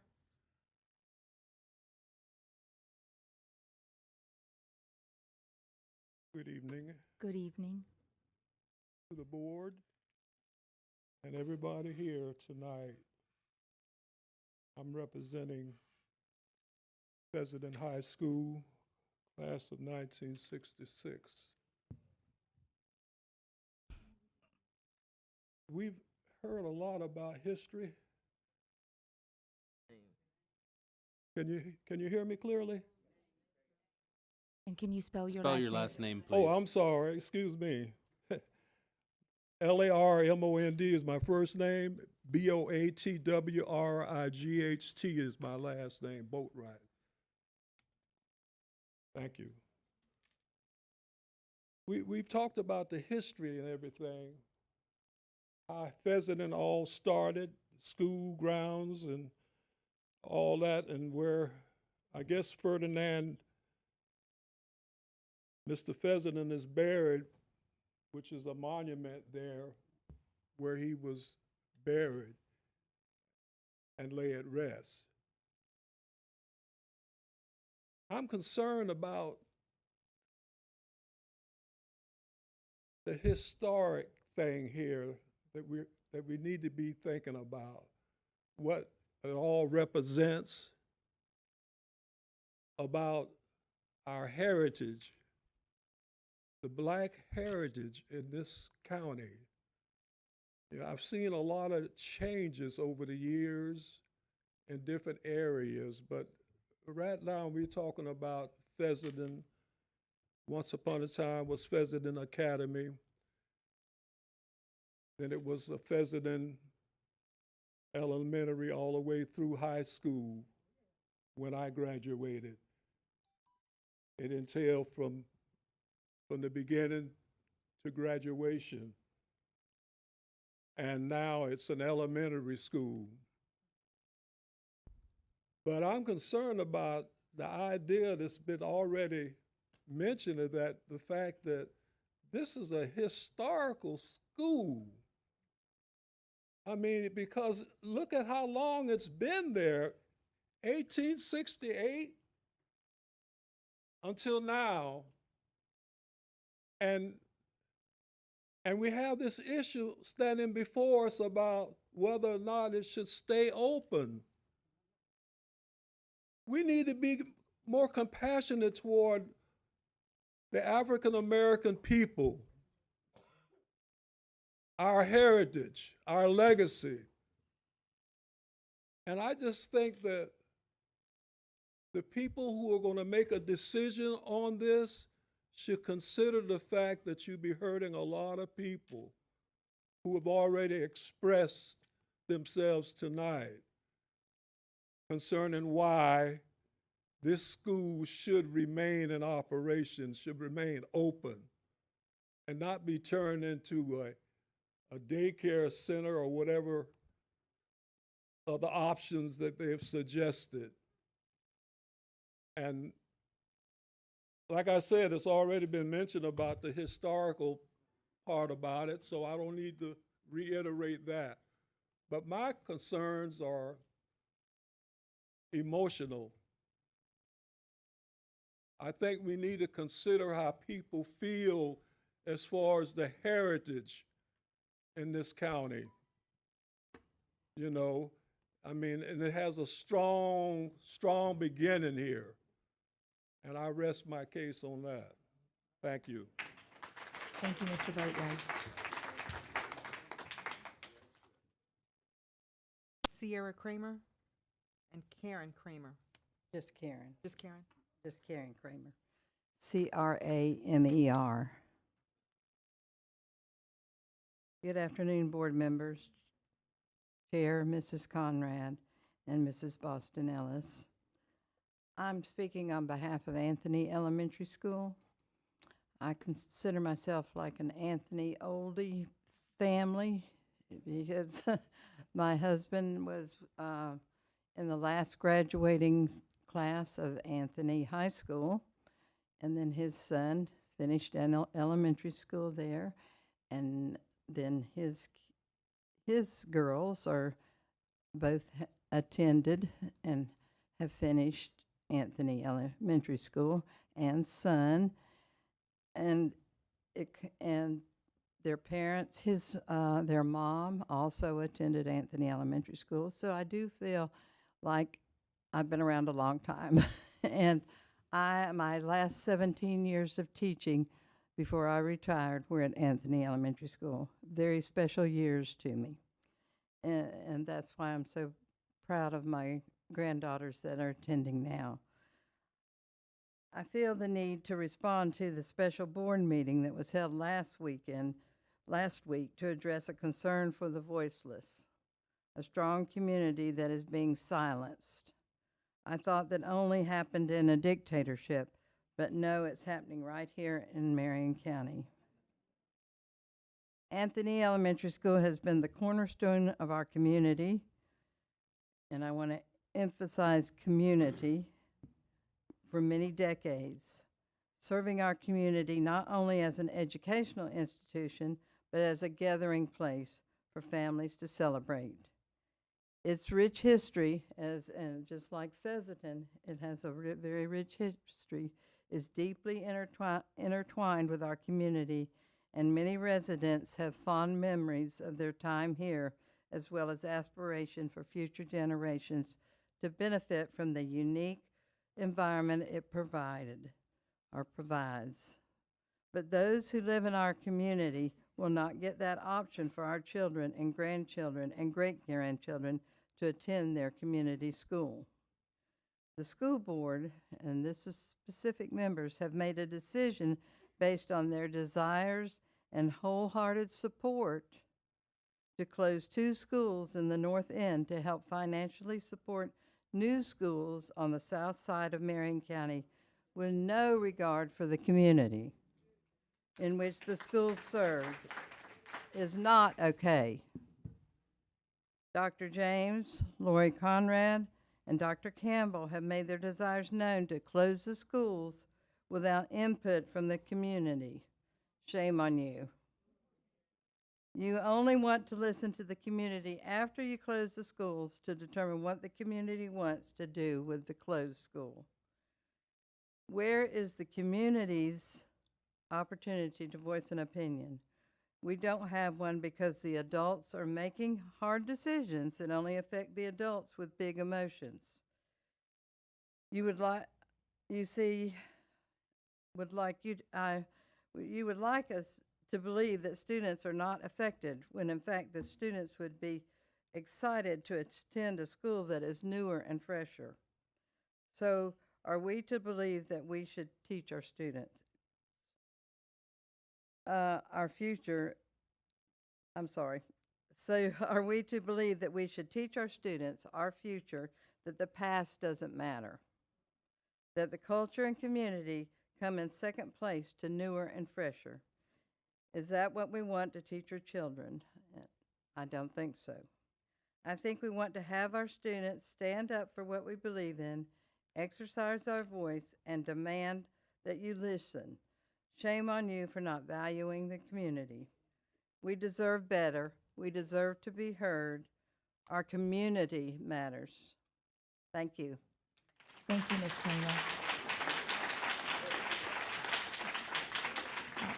Ms. Martinez, can I have a moment, please? Attorney Powers, would you please just briefly review the guidelines regarding speakers and names?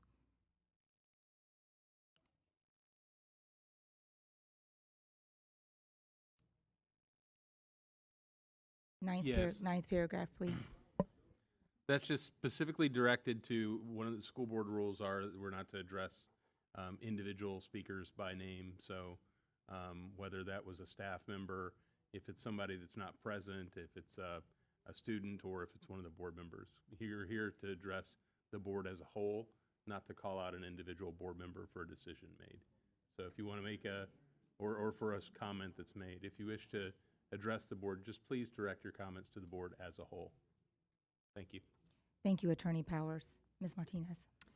James Carter and James Glover.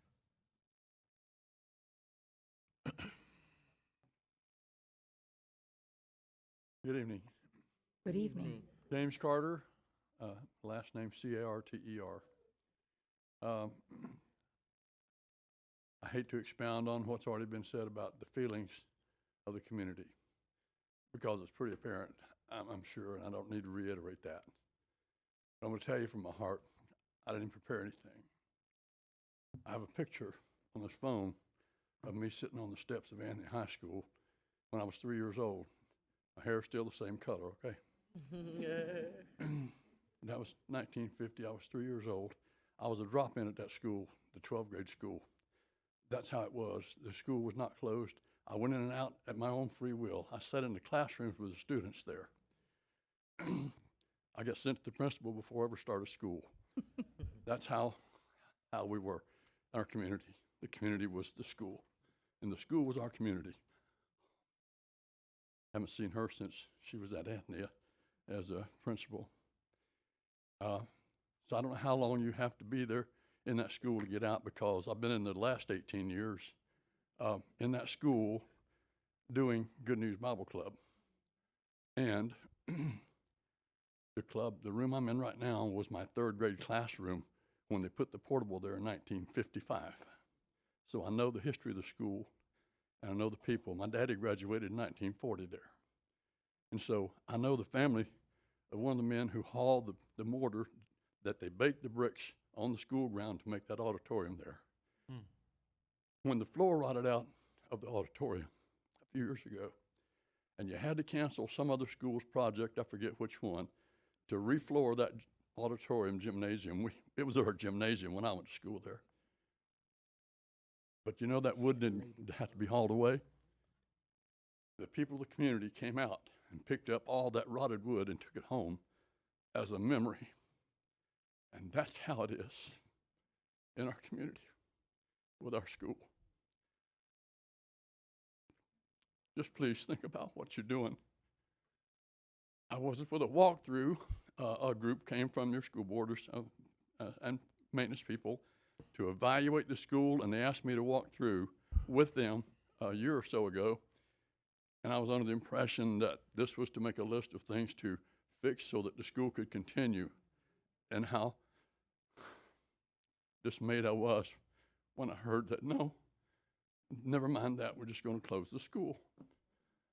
I went to the 10th grade in Anthony High School, the 12th grade school. When they closed it and made North Marion High School, I was the first student council president of North Marion High School in the new school.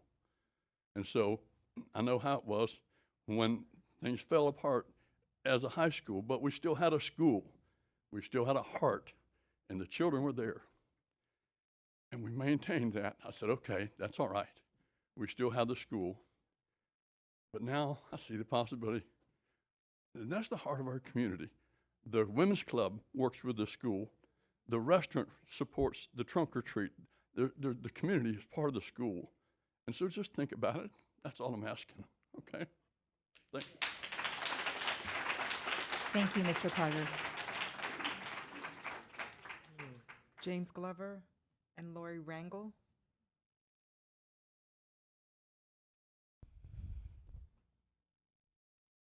Good evening. Good evening. Board members and board chair. Yes, I'm a product of Fezzik. Oh, I'm sorry. My name is James, J-A-M-E-S, middle initial O, last name Glover, G-L-O-V-E-R, like Danny. Thank you, sir. But now, I'd like to say tonight, first off, there's a move in this great nation right now to do away with certain beliefs in our country, certain areas that we've come from under the DEI situation in this great nation. We cannot afford to have these schools get away with in that fashion. I also bought the book of the history, and I've heard so many folk tonight reference Mr. Ferdinand and others. This is a history that was compiled by poor, average black folk in this community. My mother being one, my grandma and all them, and some of the speakers that's come here tonight, they're relatives. We got to preserve history. DEI cannot and should not do away with everything that we, as a group of people of this great state and nation, have hoped to build. I'm also a product professionally of Fezzik, having did a career in law enforcement itself and the Marion County Public School System, and as a business owner in this community. So I know when it comes to money, that's kind of, you got to look and square things up sometimes. But I wish the board would look and reconsider everything they've done. I've heard so many eloquent speakers tonight. Look at other ways that you can do and not destroy history that has been recorded in this great county. We have students like myself, a product of that great school. My mother, my grandma, they were all products of Fezzik. So let's not let that school go the way that some folk have decided to make it go. And also, before I close, I'd like to say, Anthony, also, I worked there in the educational setting some years ago. And I would like to say that school, too, needs to be preserved. You're building getting ready to build all these schools down south county. Cut it back. Put some money up there in those two schools. That's what we need to do. You are elected officials that represent us. So let's pull the scarf off the table if need be. Let's readdress it. Don't do away with either one of those schools, Fessenden or Anthony. Thank you. Thank you, Mr. Glover. Martin Smith. Good evening. I'm Lori Rangel, Laurie. Last name is Rangel. I am the music teacher at Anthony Elementary in my 20th year there, and I'm actually in the classroom that Jimmy uses, that Jimmy went to school in 1955. So it's, as Jimmy and Karen Kramer said, it's a long history, but I'm looking at just the present right now. Anthony's a special place. I drive anywhere from 40 minutes to an hour, depending on traffic, to get there every day. I have 3 elementary schools that have had openings for music teachers over the years that are 5 minutes from my house. I've stayed at Anthony because that community is special, and I'm sure it's the same way with Fessenden. But as some other people have said, Anthony School is sort of the center of the community. A lot of our families don't have transportation. They walk to school. They walk to the school events. We had a mother come with 5 children, doesn't have a car, and walked to one of our school events and brought all 5 of her kids. If you move them to Reddick, she can't come. She doesn't have transportation. So then she can no longer be involved in her school that her kids attend.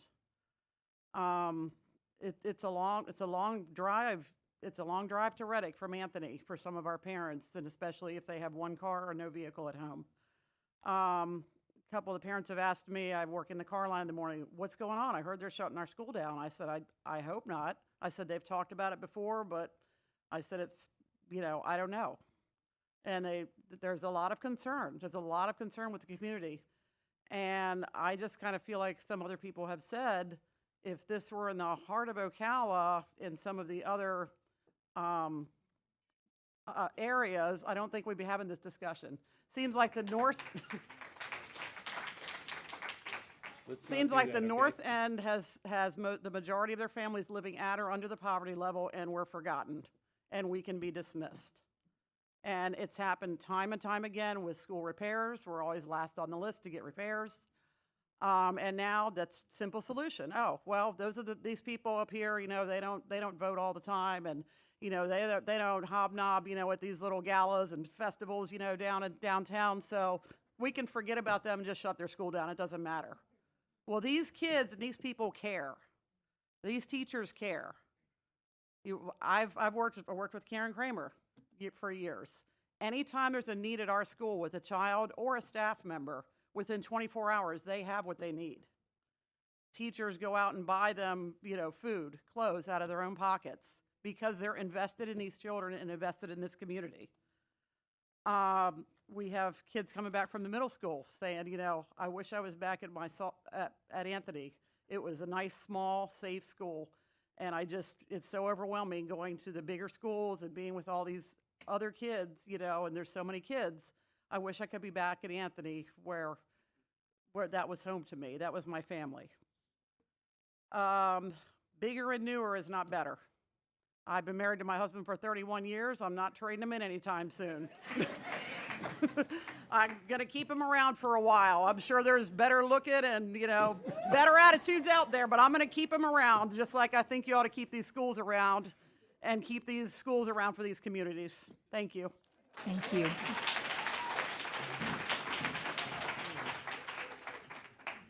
Bishop James David Stockton. Good evening. Good evening.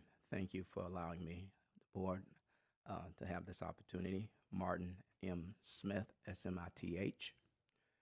And I come here tonight as a pastor, as a concerned individual, and on behalf of the members that I pastor at Progressive Union.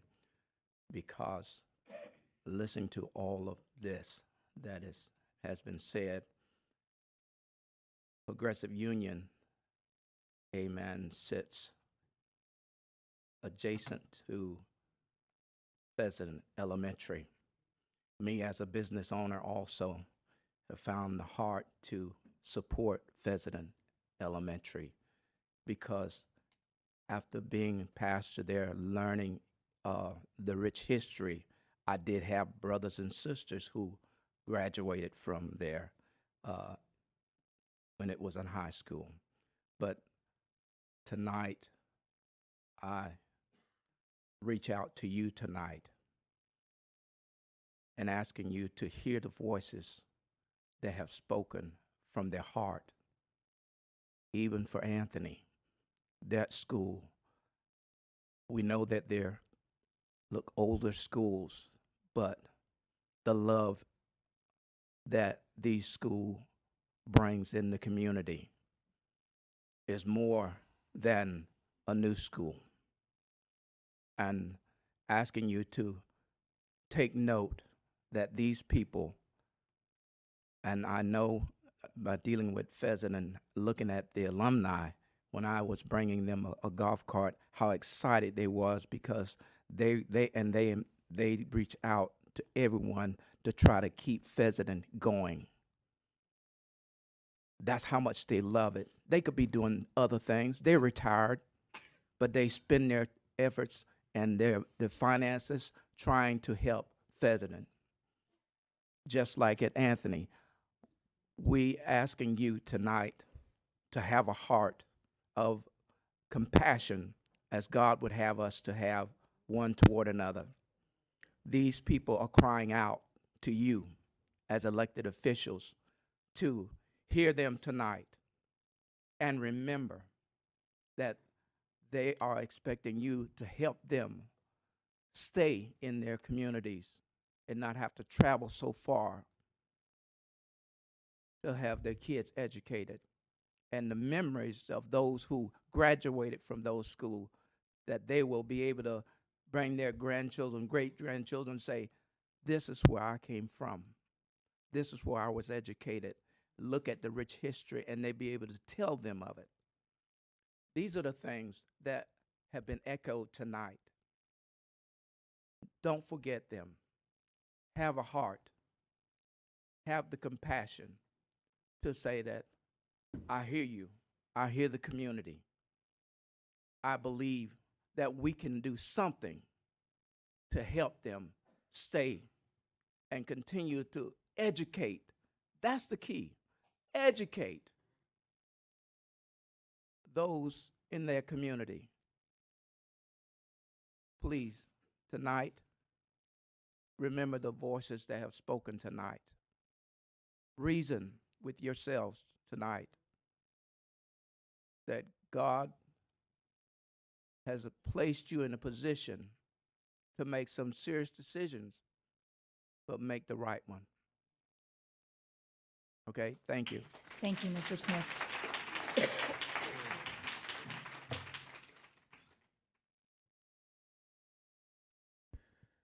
Good evening, Chair Conrad, to Boston Ellis, who is serving in our absence of our superintendent, to all the board members.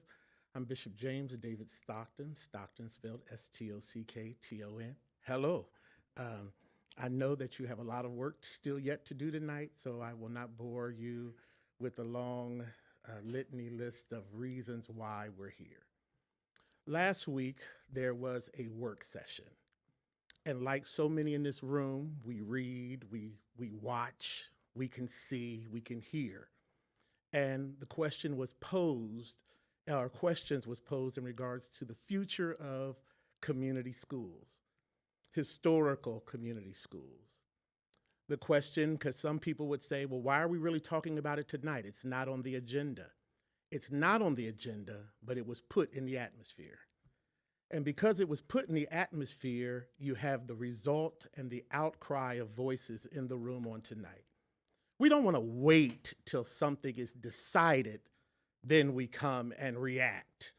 We're showing you tonight that we're proactively passionate about the future of our centers of higher education. It's interesting also to me that all of these schools, if I'm correct, are in the same district, same community, same area, an area that many of others have talked about, have been overlooked and sometimes forgotten because the focus of the development of our county seemingly is in other areas. But there's a history in this area of schools that we have. You heard the cries tonight. You heard the passion tonight. Of course, y'all know I'm a preacher, and I'm always reminded of scripture and everything that I do. That's what keeps me out of trouble. And the Bible tells us a story about a piling of stones that are placed seemingly nowhere. It doesn't really make sense why this pile of stones are here. But the question has been placed and mandated on these stones.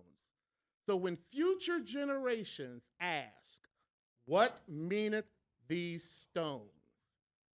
Someone can cry out, this is what God has done for us when nothing else seemed to be available to us, when there was no other way, that God still makes a way. For one of these institutions over 150 years ago, God made a way for a group of people who were considered half human, uneducatable, was just recently considered property, to develop an institution of higher education to mold the minds. Many people might not see Fessenden. Many people might not ever make it to Spar. Many people might not make it to Anthony. But to those who grow up in those communities and have historical roots in those communities, every time they come back for family reunion or block party or some other wonderful festival that the community might have, or just maybe you want to just take your children back, like my father took us back to the coal mines that they grew up in and had to deal with in West Virginia in McDowell County. They'll pass a school. It might look older and it might not look as contemporary and modern as so many other places, but some child will say, why are you bringing us here? And a parent will be able to say, because I was educated here. Your grandparents were possibly educated here. Your great-grandparents were educated here. There's some in this room that can go back as far as say that their great-great-great plus grandfather was the first principal or the first director, or we are friends, our family, and our blood is in this building, you know. We helped carry away the rotten wood from one auditorium. Understand this. This room is filled with people who are all passionate about a group of schools from the same district. We're emotional tonight, but we'll be voters tomorrow. It's important that we understand what effects this could make on a whole community. Thank you. I'm Bishop James David Stockton. Thank you, Reverend Stockton.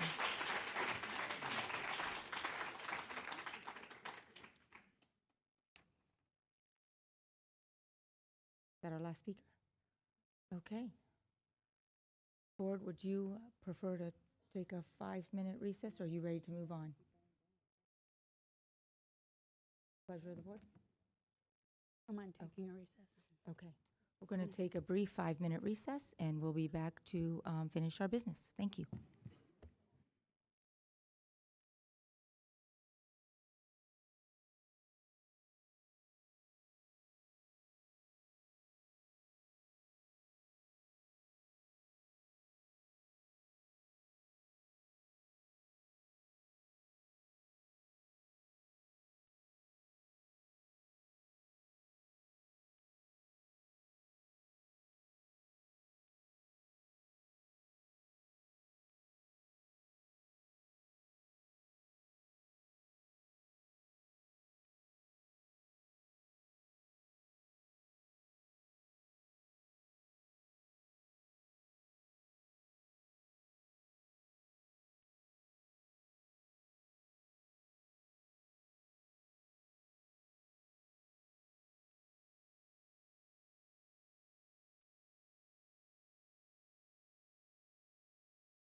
back to our seats, please.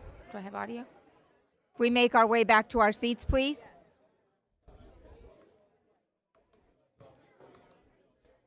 It's not, yeah, it's not.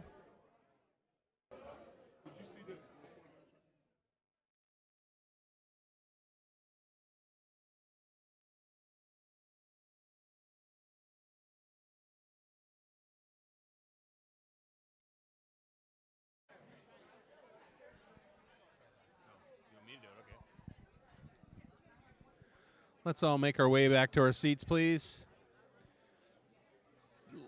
All right, everybody, let's make our way back to our seats. The meeting's about to begin.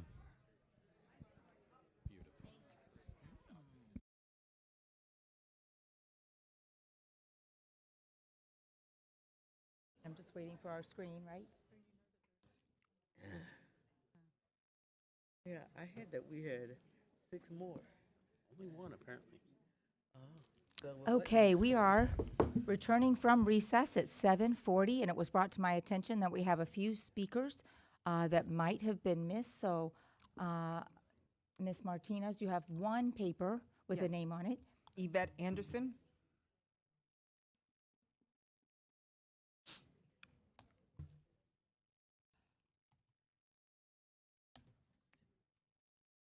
Good afternoon, Chairman and board members. My name is Yvette Anderson, Anderson. Tonight you've heard of the legacy of Fessenden. You've heard about Anthony Elementary. I am a product of Anthony Elementary until Spar Elementary was built, and then we moved over. I reside in Spar, but I went to school in Anthony. But tonight, I'm not here about the history. I want both schools to stay open. If my mom was alive, she would be here fighting for her pheasant and tigers. But tonight, I'm here to fight for my granddaughter. I am an advocate for a child that has special needs. She has been bounced from Reddick because they could not meet her needs. She went to Wildmena Park, and due to her severity of autism and seizures and the lack of her processing now, they moved her to a mod curriculum, which is now housed at Fessenden High School. I stand tonight to say I refuse to continue to have my grandchild bounced from place to place. I want history to stand. You made an opening statement about legacy, and if you're going to have a legacy and a successful legacy, then you can't take away the arm or the leg. You got to have the whole body to operate, and that will be your community. Tonight I implore, instead of looking over North Side Pride, come join us. We got the steakhouse out there with Wagner cows at North Marion High School. We the horse capital of America. But what I'm saying today is, and even in the field that I work in child welfare, a lot of our kids go to Fessenden because of the special needs. Fight our legislature to get where a teacher can be a teacher.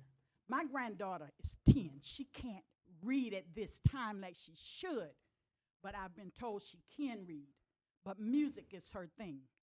We need to consider the education of our children, the people that have a heart and a compassion to work with them. Because let me tell you something, until you step in my shoes with an autistic child, and you don't know what you're going to get every day, but she can tell you every step there is at Fessenden Elementary and lead her class every day to that cafeteria, and she thinks she's a staff member.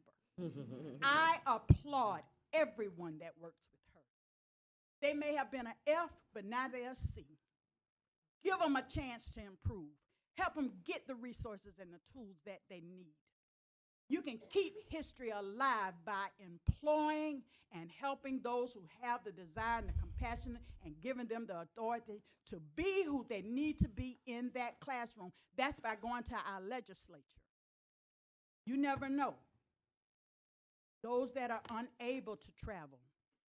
I've transported kids from Brooksville to Ocala to school. Until you've walked a mile in somebody else's shoes, until you have that child that you lower all you got, and know that they're facing a challenge, but yet there's somebody who's willing to work and give all that they have, don't shut the door. Because I'm going to advocate and I'm going to fight. You can't do anything without the left hand or the right hand. You got to come together. Have a heart of compassion. Hear me with your physical ears. Hear me with your heart.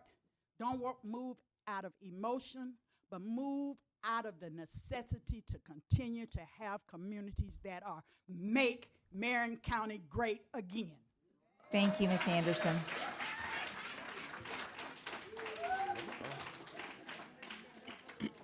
Okay, Ms. Martinez, am I correct in that we do not have any more forms? We do not. Okay, is there anyone in the audience that thinks that they filled out a form and it was not called? Okay. All right. I think we are finished with public comment. Board, we're going to move into informational items.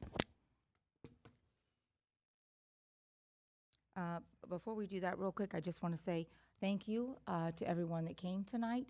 I appreciate your input and your passion for the schools that are being discussed, and so just commend you for being here tonight and sharing your legacy and your story with the board. So thank you. Moving on to item 8.1, informational item. The school district used a construction management delivery method, including a guaranteed maximum price, to perform construction work on the following projects: to allow the district to purchase materials through the owner direct purchase process to save sales tax. The construction manager needs to return the funds to the owner via deductive change order. The superintendent has signed and approved the change orders. Per board policy 6345, the superintendent is authorized to approve and execute any construction contract change order that will increase the construction contract by $25,000 or less, or that will decrease the construction contract amount, provided the approval will be, in her judgment, in the best interest of the board. Such change orders will be binding upon execution by the superintendent. The superintendent shall report each change order that she approved to the board at the board meeting that follows her approval. The superintendent's approval of the change orders will be entered into the official minutes of the board meeting. Amendment number 1 to the construction manager contract, guaranteed maximum price for equipment early procurement related to construction of new elementary school W, change order number 7, amendment number 1, project 24-101. This purchase will allow the district to save approximately $10,583.87 in sales tax. 8.2, amendment number 1 to the construction manager contract, guaranteed maximum price for labor and materials related to construction of new 16 classroom addition at Liberty Middle School, change order number 2, amendment number 1, project 24-103. This purchase will allow the district to save approximately $53,770.39 in sales tax. 8.3, amendment number 3 to the construction manager contract, guaranteed maximum price for labor and materials consisting of interior construction related to construction of new elementary X, change order 9, amendment number 3, project 24-102. This purchase will allow the district to save approximately $34,050.04 in sales tax. Total sales tax savings, $98,404.30. The school district used a construction management delivery method, including a guaranteed maximum price, to perform construction work on the following projects. There were unused funds on the projects. Since the projects were delivered using a construction management delivery with a GMP format, unused dollars, regardless of the item, are returned to the owner. The unspent monies will be returned to the owner via change order, which will close the financial books on these projects. The superintendent has signed and approved the change order per board policy 6345.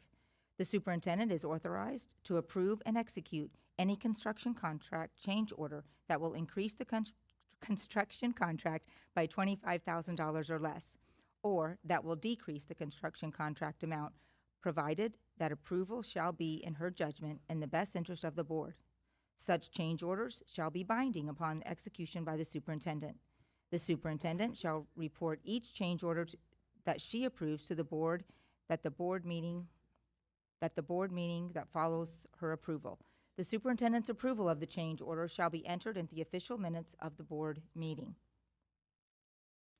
8.4, construction of heating, ventilation, air conditioning system for the gymnasium at Fessenden Elementary School, change order number 1, work authorization number 35, project 23-115. Unused funds, $120,511.95. Item 8.5, demolition of old cafeteria building and play courts and construction of a perimeter fencing system at Phoenix Center to secure the new warehouse and as part of the new Technology Information Service Center. Change order number 2, authorization number 37, project 24-100. Unused funds, $433,704.42. 8.6, heating, ventilating, air conditioning system upgrades for Oakcrest Elementary School, change order 1, work authorization 33, project 23-108. Unused funds, $27,587.74. Total unused funds, $581,804.11. Board, this concludes the informational items for today's meeting. We are now going to move on to consent agenda. May I have a motion to approve consent agenda items C10.1 through C16.2 with the exception of items D19.1, D19.2, D19.3, D19.4, D19.5, D19.6, D19.7, and D19.8 that have been placed under discussion, regular agenda items, and item D21.1 that has been placed under discussion, pulled agenda items. May I have a motion? So move. Thank you, Reverend Cummings. May I have a second? Second. Thank you, Board Member Thrower. All those in favor say aye. Aye. Motion passes 5-0. Before addressing expulsion matters, I wish to acknowledge that the board members have received the alternative placement list for students through December 13th, 2024. Ms. Martinez, are there any parents who have submitted a timely request to speak on their child's disciplinary matter? No, Madam Chair. Thank you, Ms. Martinez. May I have a motion to approve the expulsion of student JD 25-134E, JD 25-135E, JD 25-136E, JD 25-141, JD 25-142, JD 25-143E, JD 25-144, JD 25-145, JD 25-146, JD 25-147E, JD 25-148, JD 25-151E, JD 25-156E, JD 25-157 for the remainder of the 2024-2025 school year and the first and second quarters of the 2025-2026 school year. May I have a motion? So move. Thank you, Reverend Cummings. Second. Thank you, Dr. Campbell.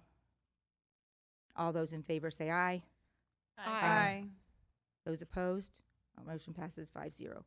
May I have a motion to approve the expulsion of student JD 25-140E and JD 25-149 with off-campus virtual learning for the remainder of the 2024-2025 school year and the first and second quarters of the 2025-2026 school year. May I have a motion? Motion to approve? Thank you, Dr. Campbell. Second?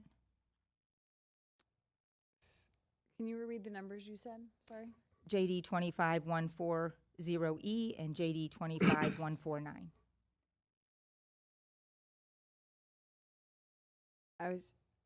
I'm just pausing because I think the items that you pulled are at the end. they are at the end, but I also see 153 in the board.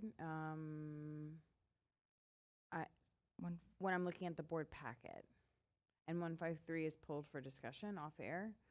But I'm seeing 153 unless what I'm looking at is not updated. I'm seeing 153 in the board packet. I realize you didn't say it in the script, but Okay. so I don't know if she didn't say it, then it doesn't matter. But I'm refreshing my screen. But So 153 is included in the information that was sent to us, but it's not included. when To vote I mean, on? certainly somebody else can look at the. Attorney Powers, can you give us some guidance? I would have to look at it as you are. So I'm that's what looking at doing the now. board. I just refreshed. I'm looking at the board meeting. Item 18.2 has JD 25-153 packet showing as an attachment. But JD 25-153 is also showing as a pulled agenda item for off air. So I appreciate that the script did not read JD 25-153. From a practical standpoint, are we voting on what the chair said, or are we voting on what's in board docs? Mr. Blackman, do you have any insight into that? The items. I don't know which items you brought forward for. I'm just talking about from a semantic standpoint. If the item is uploaded and it's listed, I mean, Dr. Yeah. Campbell, do you know what I'm trying to say? I see it. It's listed as a pulled item. No, but off air. but But on it's still 18.2, But it it's is still still listed. Right. I see what you're saying.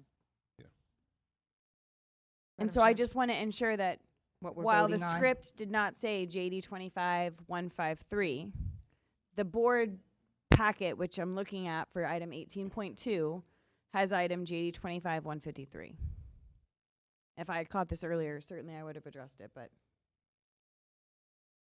Okay, so to clarify, which we are voting, the script has indicated that the motion to approve the expulsion was for JD 25-140E and JD 25-149, correct? Correct. Okay. But that's not what is loaded in board docs. So Okay. are we safe to vote on what I read? So I don't Yeah. know which ones are being brought forward. I don't have the packet Well, that you guys have. 153 was removed from this item and moved later. it is now Yes. item 22.4. Okay, so it's at another location. it is at another Yes. location, yes. Okay, so when you're voting, you would be voting on the two for this location. 140 and 149. That's fine. All I was saying, I wanted to ensure that it's listed, obviously included in item 18.2. And so I wanted to make sure that we were not going to be making a vote on it right now haphazardly because it is listed here in board docs. Okay, thank you for that clarification. We have a motion by Dr. Campbell. Can I have a second? I'll second it. Thank you, Dr. James. All those in favor say aye. Madam Chair, Oh. Madam Chair, can we just make sure that we state for the record, for clarity, that we're only voting on JD 25? I will be happy to, 140E, I will and be JD happy 25, to 149. reread it. Thank you. So may I have a motion to approve the expulsion of student JD 25-140E and JD 25-149 with off-campus virtual learning for the remainder of the 2024-2025 school year and the first and second quarters of the 2025-2026 school year. I have a motion by Dr. Campbell and a second by Dr. James. Is that good, Reverend Cummings? Yes. Okay, thank you. All those in favor say aye. Aye. Motion passes 5-0. Moving on to regular agenda items, the purpose of this meeting is to adopt Resolution 25-03, authorizing and amendment to projects being financed by the Certificate of Participation, Series 2024. This resolution amends Resolution 24-01, Board approved on February 27, 2024, removing the budget for 3 wings at Horizon Academy, Hammett Bowen Junior Elementary, and Marion Oaks Elementary to offset the increased cost of high school CCC, aka Southwest High School CCC. May I have a motion to approve the resolution 25-03, authorizing an amendment to the projects being financed by the Certificate of Participation Series 2024. May I have a motion? Motion to approve. Thank you, Dr. James. May I have a second?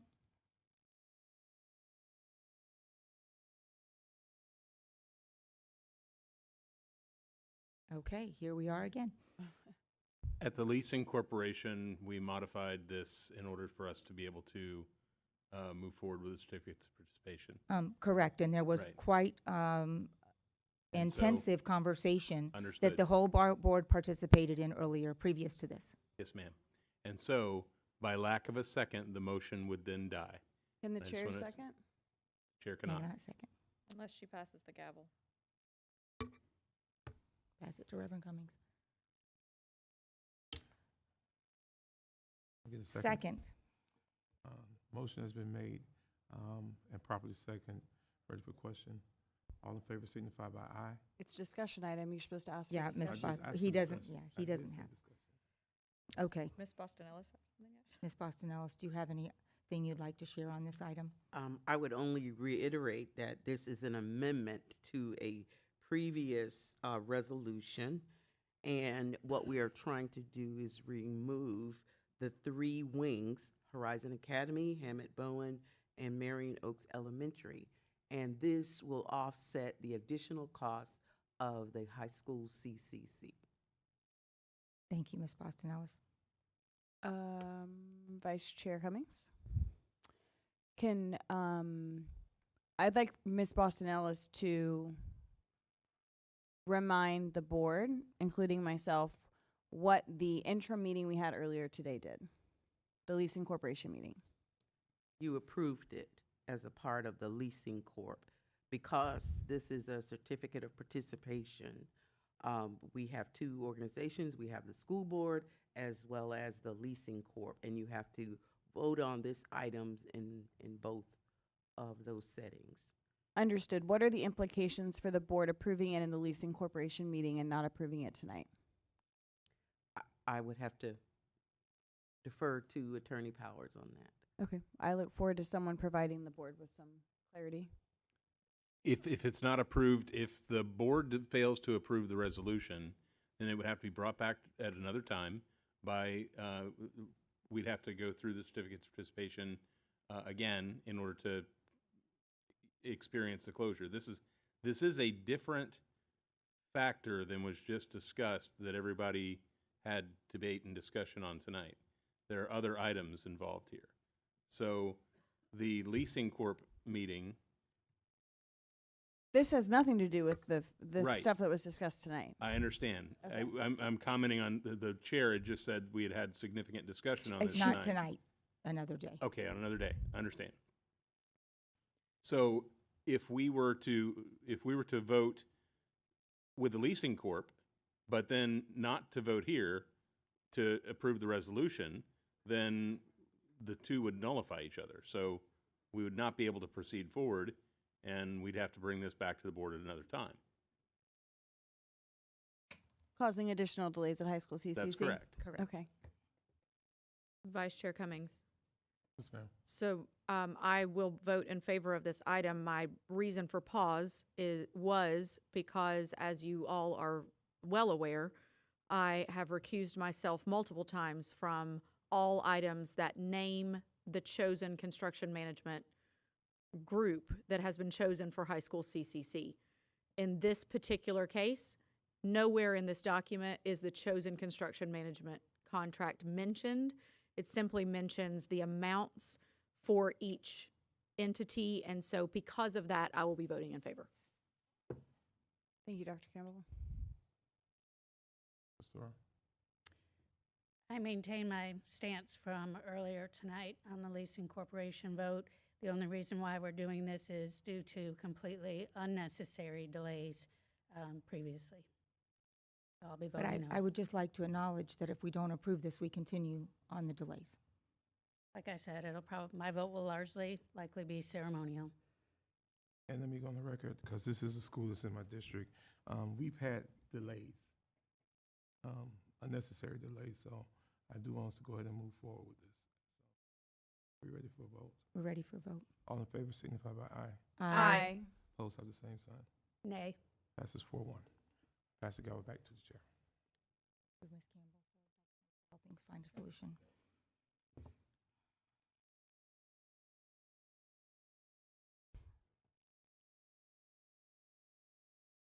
Okay. May I have a motion to renew bid 4024AH Fresh Produce for food service term contract? May I have a motion? Motion to approve? Thank you, Dr. Campbell. May I have a second? Second. Thank you, Dr. James. Ms. Boston Ellis, do you have information you'd like to share with us regarding this item? Thank you, Chair Conrad.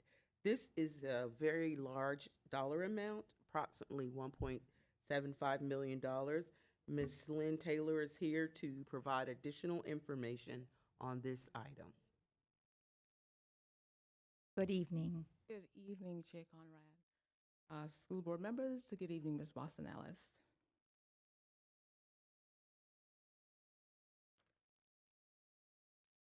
The Food and Nutrition Services Department requests permission to utilize the first renewal option for bid 4024AH, Fresh Produce for Food Service term contract, which provides quality fresh produce delivered consistently at competitive pricing.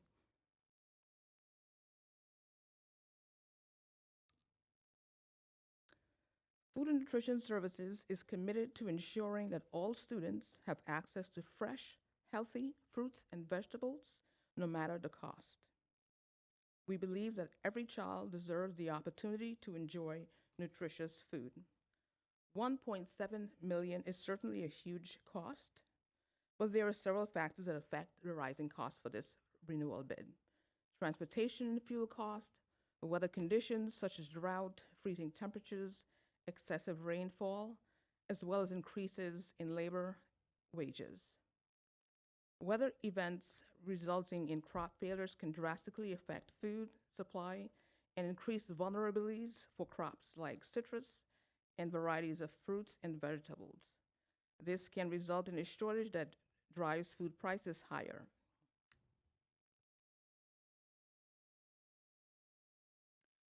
A primary supporting vendor is Puszczycki's Produce and Specialty Foods of St. Petersburg, Florida. The resources needed for this renewal is $1.750,000, and this is an annual estimate. By approving this renewal, Food and Nutrition Services will continue to provide fresh quality produce to school cafeterias delivered consistently at competitive pricing. This renewal will also provide students and staff with healthier school environment by providing healthier food choices that will have long-lasting health and academic outcomes. Additionally, it will continue to support district compliance with the 2010 Healthy Hunger-Free Kids Act, Fresh Fruit and Vegetables Program, and the Farm to School program. Thank you. Board, any discussion? Okay, seeing and hearing none. All those in favor say aye. Aye. Those, any opposed? Motion passes 5-0. Thank you. May I have a motion to approve the request for proposal 4079AH and resulting agreement for sanitation and cleaning supply system program? May I have a motion? So move. Thank you, Reverend Cummings. Second. Thank you, Board Member Thrower. Ms. Boston Ellis, do you have information on this item for us tonight? Yes, we have just a little bit more information, and Ms. Taylor will provide additional information on this item. This is an RFP, and it is new for us, $96,877. Good evening again. Good evening again. Request for proposal 4079AH was issued to engage a company to provide sanitation and cleaning supply system program. Invitations to submit proposals were sent to vendors within VendorLink. The RFP was advertised publicly on the purchasing department's website as well. 2 proposals were received. Members of the evaluation committee individually reviewed and scored the proposals. A contract was then drafted. The scoring provided was then tabulated at the evaluation meeting. A contract was then drafted and negotiated with the highest ranked firm. Food and Nutrition Services is excited to share information about Sanitech Services RFP, the vendor that was selected to provide the district with the sanitation and cleaning supply system program. Sanitech Systems develops and supplies sanitation and food systems specifically tailored for K through 12 school nutrition departments across the southern United States. The products and services offered are designed exclusively for school cafeterias. In addition to providing pre-measured, color-coded, and user-friendly cleaning supplies, the system includes delivery, ongoing site training, installation, and documentation for each of our cafeterias. Every month, technicians will visit all cafeterias to supply necessary sanitation products, offer training, and provide assistance to ensure full compliance with all safety and sanitation objectives set by our Food and Nutrition Department. Sanitec's system is designed to standardize and organize sanitation products and processes in kitchens. Every employee will understand and follow the same sanitation procedures. All necessary, including OSHA-approved dispensers, spray applicators, instructional materials, wall charts, protective equipment, and other supplies are included in this service. Complete inventory management is also included. The Sanitec RFP for Sanitation and Supply Program will lead to a comprehensive safety and sanitation program for all our cafeterias. This initiative aims to enhance food safety for students in Marion County Public Schools by ensuring that all staff receive proper training and follow a standardized sanitation protocol throughout the district. Thank you, Ms. Taylor. Board, is there any discussion, questions, or comments? Okay. Seeing and hearing none. All those in favor say aye. Aye. Any opposed? Motion passes 5-0. Thank you. May I have a motion to approve the request for proposal 4104RC and resulting agreement for district fiber services? May I have a motion? So move. Thank you, Reverend Cummings. May I have a second? Second. Thank you, Dr. James. Ms. Boston Ellis, do you have some information for us regarding this item? Yes, we do. Chair Conrad, this item is also a large dollar amount, It is. approximately $6.96 million for fiber optic services. Mr. Benvenuti is here to provide additional information. Good evening, Mr. Benvenuti.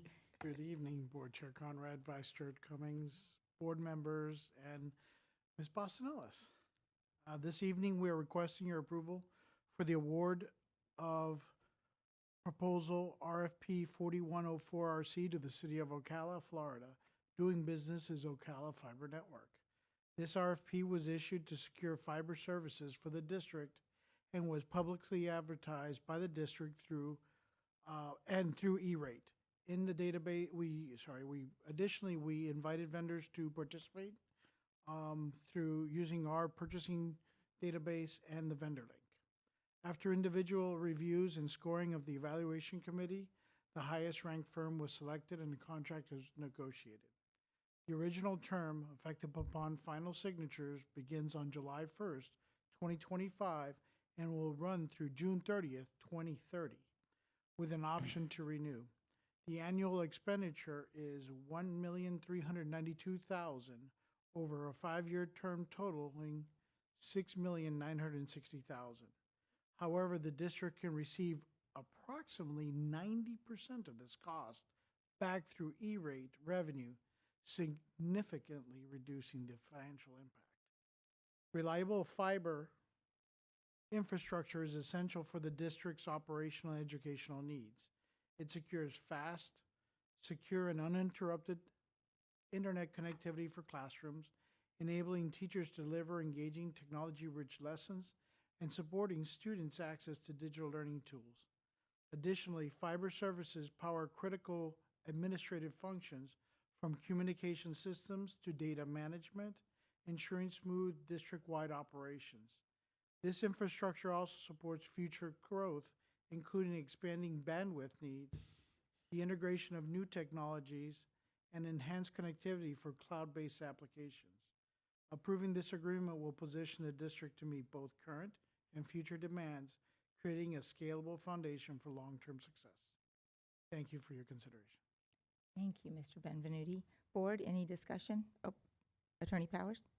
I just wanted to say a particular thank you to Mr. Benvenuti and Mr. Collins. We had to work quite a bit on this contract and this project, and they pulled a lot of hours working on this. This was not a simple one. So Okay, thank All right. you. That was very professional and very well done. thank you. Board, any other comments? Board? Okay. All right, with that being said, no other comments. We're ready to take a vote. Board, all those in favor, say aye. Aye. Any opposed? Motion passes 5-0. Thank you, Mr. Benvenuti. Thank you. It's okay. May I have a motion to approve piggyback agreement with Miller Electric Company? May I have a motion? So move. Thank you, Reverend Cummings. May I have a second? Second. Thank you, Board Member Thrower. Ms. Boston-Ellis, do you have some information on this item? Thank you, Chair Conrad. This item totaling $200,000 will permit MCPS to purchase access control hardware at competitive pricing. Mr. Benvenuti and Mr. McFadden are available to provide additional details. Good Well, evening again. Yeah, welcome back. Yeah, this evening we're requesting approval for a piggyback agreement utilizing the existing City of St. Augustine agreement, PW 2021-10, with Miller Electric Company of Jacksonville, Florida. This agreement will enable the district to engage a trusted vendor to implement site access control and security solutions. The agreement will support the implementation of a comprehensive site access control system across the district, standardizing and enhancing entry protocols. Key features of the systems include controlled access points, visitor management systems, and a badge-based employee access to ensure a secure and efficient approach to campus security. This agreement shall not exceed $200,000. And at this time, I'd like to invite Mr. McFadden to provide some additional information. Thank you. Good evening, Mr. McFadden. Good evening. Long night. Yes, it is. We're not done. Although we're this initial agreement is for $200,000, we just wanted to let the board be aware that once we move forward and start developing plans and implement a plan of safety and security for our district, we will eventually move to provide access control for the entire district. And with that being said, obviously this amount of funding is going to greatly increase. So we are asking that this board be prepared for that, allow us to put together a plan between ourselves, the Safe Schools Department, technology, and other stakeholders within the district to implement a solid plan that will allow us to add access control to all of our schools, but it has to be strategically done within, again, the best practices for all of our schools so that we can have all of them. But this is access control, something that is new to the district for the most part on a large scale. So just be prepared to have further conversations about it. Thank you, Mr. McFadden. Any other conversation from the board? Okay, hearing none. All those in favor say aye. Aye. Any opposed? All right, motion passes 5-0. May I have a motion to approve the collective bargaining agreement between the Marion Education Support Professionals and the School Board of Marion County 2024 to 2027? May I have a motion? Motion to approve. Thank you, Board Member Thrower. Second? Second. Thank you, Dr. James. Ms. Boston-Ellis, do you have some information on this item? Thank you, Chair Conrad. This item represents approximately $1.34 million and reflects the agreed upon changes between the Marion Educational Support Professionals and the Marion County Public Schools bargaining teams. Ms. Morant is available to address any questions you may have. Okay. Ms. Miranda, are you coming forward, or you just want to see if we have any questions? Okay. Board, do we have any questions on this item? Okay. Seeing none, we will go ahead and vote. All those in favor say aye. Aye. Any opposed?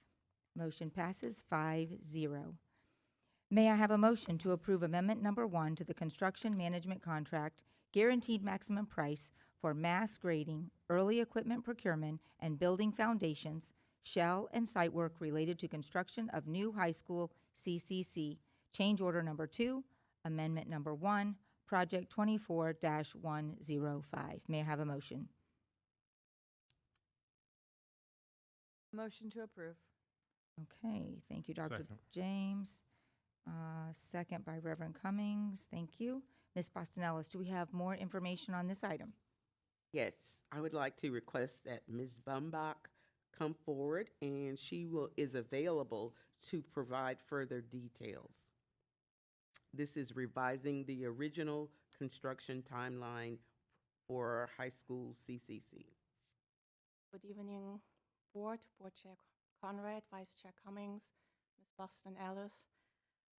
We're all aware of the different factors that caused some delays, and we couldn't start construction as we originally planned. The contractor will focus definitely on the classroom buildings, the cafeteria, the auditorium. We will focus on opening the school for August 26th, that the students can start school. And we're just asking for a time extension for the auditorium building of 104 days, with a substantial completion for that building then for October 29, 2026. Okay, thank you. Am I correct in my notes that there's discussion and then just coming to consensus on this item? Is that correct? That's on the maps. No. Okay, is I actual think, vote. I think I'm missing a piece here. Mhm. Okay, so, thank you, Ms. Boombach. Board, any discussion on this item? Just for clarification, Attorney Powers, you and I had spoken about this, but just for community, because again, this is mentioning, this is a detailed information with the construction manager, but it is not a difference in price, and it is only a timeline that is changing, then I can vote on this one, I believe. So this one says in our board packet, it does not have a fiscal impact on this particular scenario because it is just a timeline change. So for that, I can vote on this one, and I will vote in favor. I'm sorry, you will vote? In favor. Okay, sorry, I missed the end of what you said. Yes, Board Member Thrower.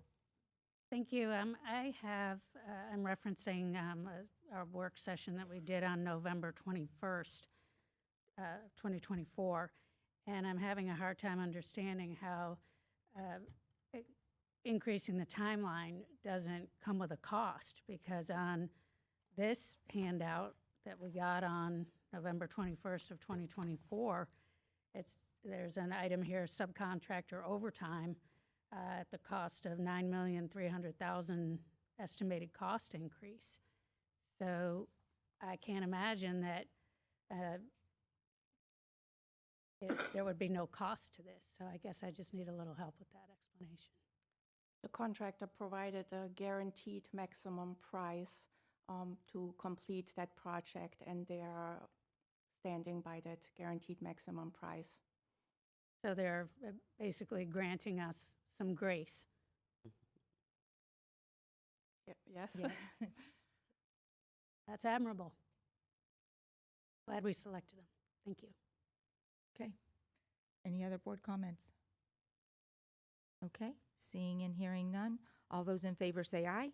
Aye. Any opposed? All right, motion passes 5-0. Okay, this is a discussion item only, requesting a consensus on either map options. High school CCC proposed attendance zone options. Ms. Boston Ellis, will you give us some information on this item? Yes, thank you, Chair Conrad. The board added this item to further discuss the proposed attendance zone options. Mr. Ayers is available to answer any questions. You may recall option A is the original map that was presented during the Thursday work session, and option B is a change that was made moving Forest High School students to Lake Weir High School, Zone H, so that all addresses are outside the 2-mile area of Forest High School. And again, Mr. Ayers is here and available to answer any questions. Okay, thank you, Ms. Boston Ellis. Mr. Ayers, is there anything you want to share with us up front? Just that you have the maps, and the same, we've had discussion last Thursday. Yes. And these maps are just as a request, as an option B. The only change is that move of the horse zone outside the 2 mile. Okay. Yes, Dr. Campbell. Chair, thank you. I had shared this with Mr. Ayers, but obviously it's not something that he could bring back to the board because it was just my idea. I just wanted to chat with you all about it. In looking at both of the maps, and also just driving Baseline Maricamp this morning, I question, and this would be also for future conversations as we potentially look to rezoning middle schools when Lake Weir Middle is then out in Silver Spring Shores in a year or two from now. I wonder if we used, and this idea came from a community member, if we used the Greenway as the natural barrier there. And I know that map A still has a portion of the houses to the east of the Greenway in that forest zone, and then we're having even fewer of or more of them in the forest zone in map B. But as we continue to need to have natural barriers, whether they be streets or what have you, the Greenway is the Greenway. And there aren't very many students walking or riding bikes from the east side of Baseline to Forest High School. And that was the purpose of the 2 miles, I understand. I also had Mr. Ayers and Mr. Ostanek actually pull some numbers really quickly that I think everybody has seen today as far as how many students are being bused, because we even have a hub stop in the Magnolia areas that is definitely within 2 miles. And so that, if we're using that as a consideration, I wanted to see how many students are already within 2 miles that are receiving transportation. And so we got those numbers today. I'm just curious, board, I know it's not, we don't have an option C, and it wasn't something, we were focused on the other things, I think, the other day. So my apologies for not bringing this up then, but is there any appetite for considering the Greenway as being a natural barrier for Forest High School and anything east of the Greenway in Silver Spring Shores going to Lake Weir High? I would be interested in getting those numbers. I think Mr. Ayers has them with him. He said he Okay. was, but He's but if prepared. anybody else is interested in that, I don't know. For the purposes of the record, can you please define what the Greenway is? Sure. Baseline.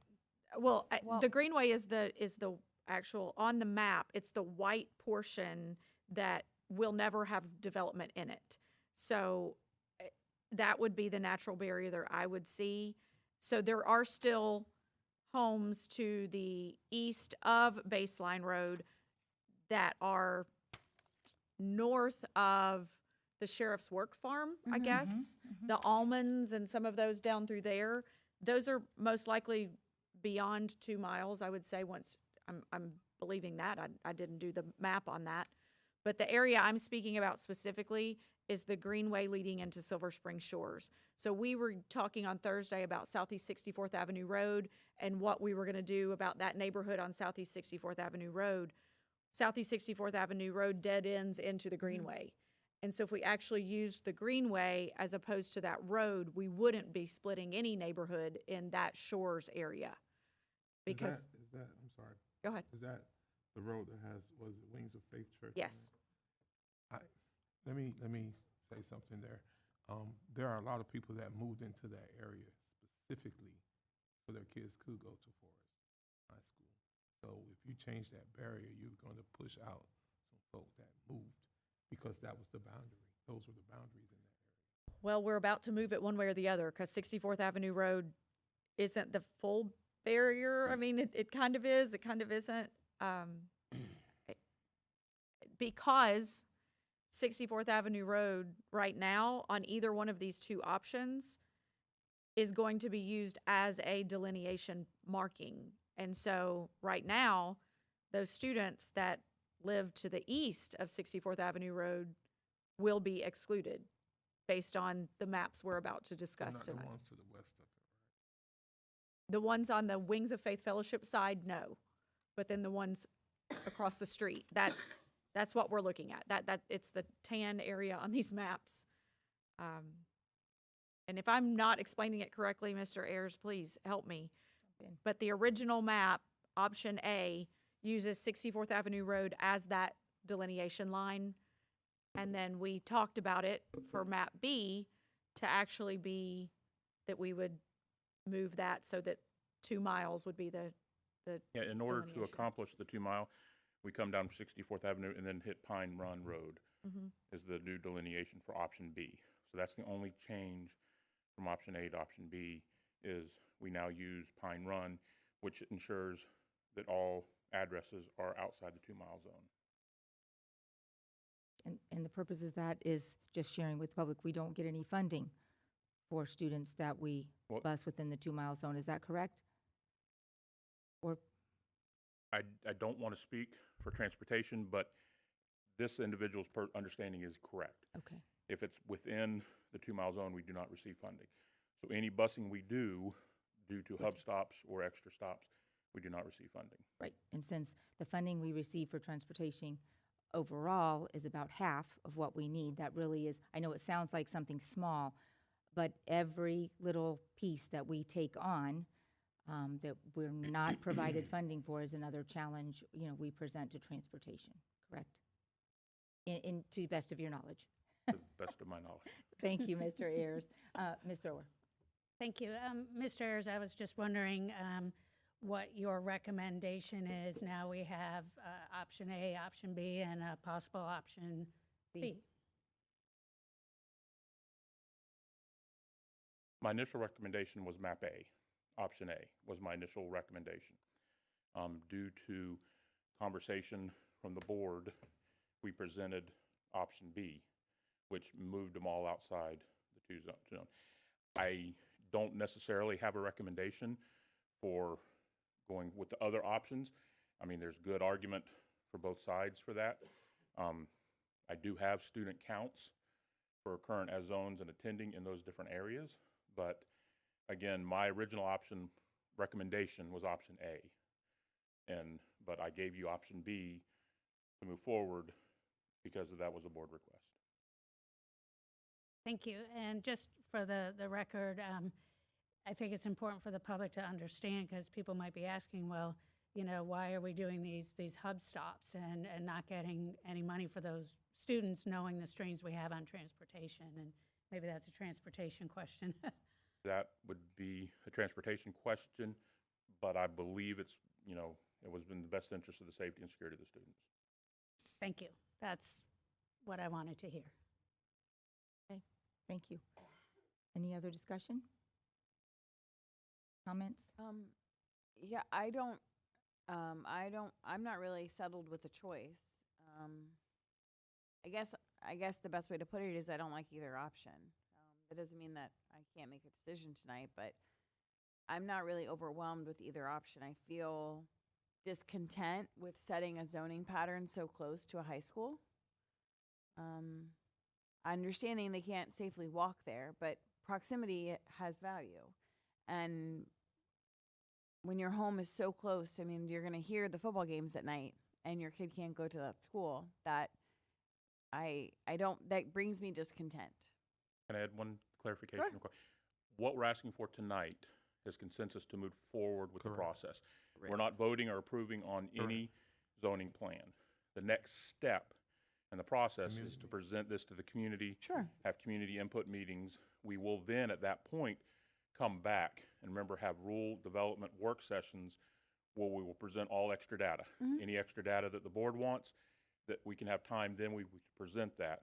And then we have scheduled a second rule development work session that if the board at that work session decides, well, we want to see this change, we could come back. And at that point, we would receive consensus to do the public hearing. Tonight is just consensus to move forward in the process. But we had to pick a map tonight. Yeah, I thought we had to pick a map. Yes, you do. You have to pick a map, A or B. So if I use the word vote, I use that in jest. What I was saying was that I feel discontent with either option, and so I'm not incredibly sold on either. So understanding that we're not making a hard decision tonight, I can go with the pleasure of whatever the majority of the board is because I feel a level of discontent from both.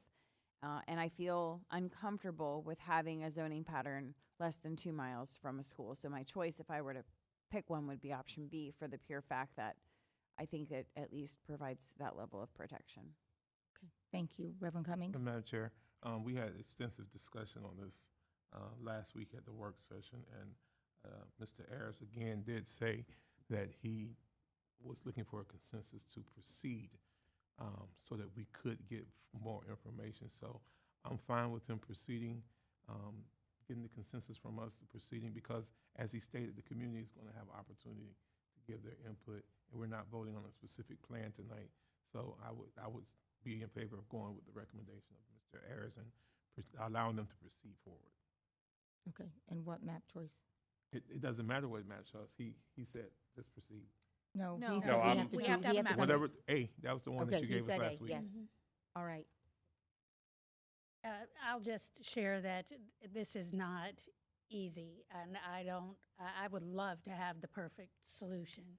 I think that we definitely have demonstrated to the community that there's been a lot of conversation, a lot of map checking, thinking this through, pondering your recommendation, which was map A. One way or another, this is going to be difficult for some families, and to the individual families that this ends up being very difficult for, my heart goes out to them already. Anytime you do a rezoning, you wish you could have 100% approval and every single house in every single neighborhood ends up happy. And if there's a way to do that, then it hasn't been presented. And if there was, I believe it would have been presented. Right. So I'm prepared to go forward with option A. That's what you presented to us. That's your recommendation from your seat of expertise and all the updated everything. And so that's where I am with this. I'll go with A.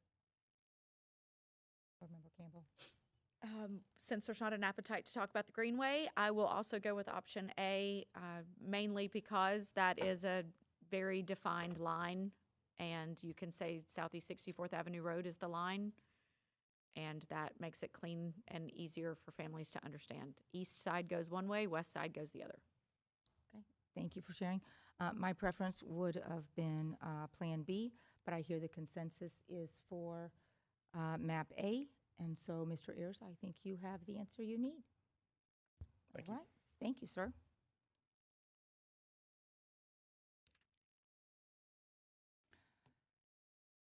Okay, moving down, pulled agenda items. May I have a motion to approve the personnel items 2024, 2025 fiscal year? May I have a motion? So move. Thank you, Reverend Cummings. May I have a second? Second. Thank you, Dr. Campbell. Dr. James, you've pulled this item to have further discussion. Just to notify the board, I will not be voting on the item. Okay. Yes, ma'am. I just have a question, and it's more of a procedural question, so I'm not sure if this is Attorney Powers, Ms. Martinez, even Chair Conrad, I'm not really sure. This board docs for this board meeting was published with this item already being listed as a pulled item from a board member. And in the past, as serving as chair, and I'm sure you served in agenda review and the others of us who've been in agenda review, the other board members usually are not privy to information that is going to be in the board meeting. So I'm unsure how the entire agenda was published with a board member already pulling an item off of the agenda. So I'm not sure how that happened. Normally, procedurally, that's something that happens after the whole agenda is published. I can speak to that. Okay. I knew an individual's name was going to be in this board personnel packet, and so I knew that I shouldn't vote on it. Because I had noticed, because I know them, that their name was going to be in the packet. And I contacted Ms. Morant to ensure that I got the right packet, because I thought it was actually the packet before this in our previous board meeting. It was not. She confirmed it would be in this packet, and so I said, please make sure this item is placed in discussion. Whenever it gets placed was not my care, but I simply said it needed to be in discussion so that I could properly recuse myself. Okay. Okay. Well, That's proactive. I mean, it was a procedural question. I just had never seen an agenda published with an item Got it already pulled because the rest of the board had not seen the agenda to know to pull an item. So, Yeah, and for the record, I didn't see the personnel packet. All I knew was that a name was going to be in the personnel packet, confirmed by Ms. Morant, and I knew that I should not vote on that item. thank you. It was, again, just a procedural question. I had not seen something like that being published that way before. Okay, any further discussion? Any other board members? Okay, all those in favor, say aye. Aye. Motion passes. 4-0-1, one for recusal, 4-0. 4-0. 4-0. Okay, thank you. All right, we are down to board committee reports and concerns. Reminder that we will be back at MTI for board meetings and work sessions. Board, there will be some discussion at our next work session on that topic. So we have that to look forward to. The next administrative briefing and work session is scheduled for February 6th, 2025 at 9 a.m. There's a school board meeting scheduled for February 11th, 2025 at 5:30 p.m. and a special school board meeting scheduled for February 20th, 2025 at 7 a.m. The following administrative briefing and work session is scheduled for February 20th, 2025 at 9 a.m. And the following school board meeting is scheduled for February 25th, 2025 at 5:30 p.m. At this time, we'll be having board comments and concerns. Ms. Martinez? Nothing, Madam Chair. Okay, thank you. Attorney Powers? Just a reminder, you all should have received an invite for truancy court that is coming up on this Friday. It's going to be at 9 a.m., courtroom 2C. You are welcome to attend, and I hope that you do. Those are generally once a month, though we don't always have consistently. They are consistently on a Friday, which during the summer my office stays open when everyone else is closed on Friday, so that we can handle specifically truancy court.